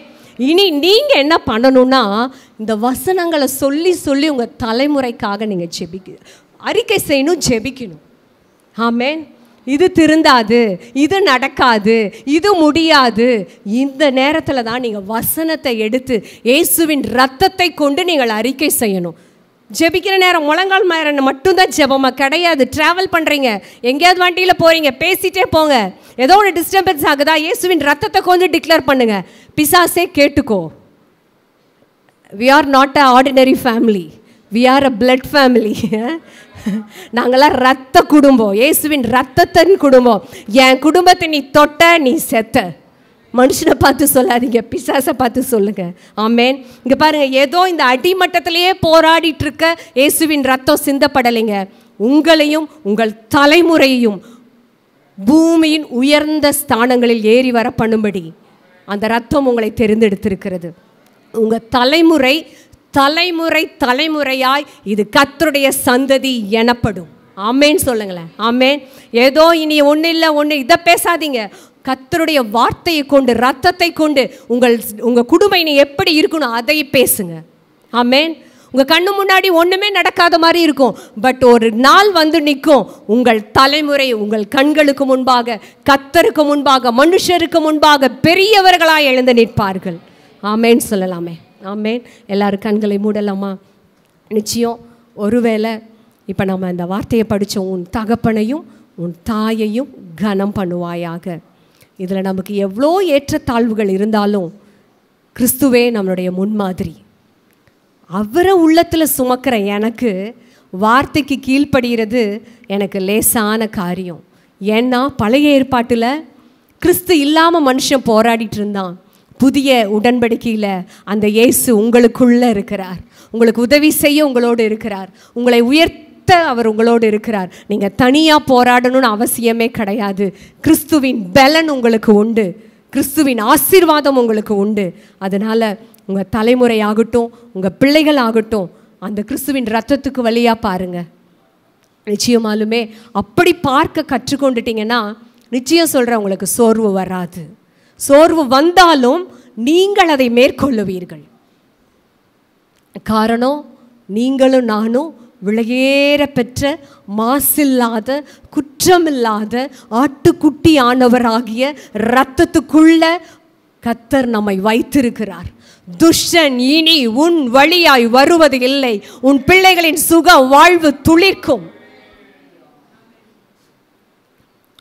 அன்பின் தகப்பனே, நன்றியோடு கூட ஸ்தோத்திரிக்கிறோம். ஆவியானவரே, இந்த 5வது வாக்குத்தத்தத்தில் இருக்கிற கிறிஸ்துவை எங்களை கற்றுக் கொடுத்தீங்களே, எங்களுக்கு நாங்கள் நன்றி செலுத்துகிறோம்.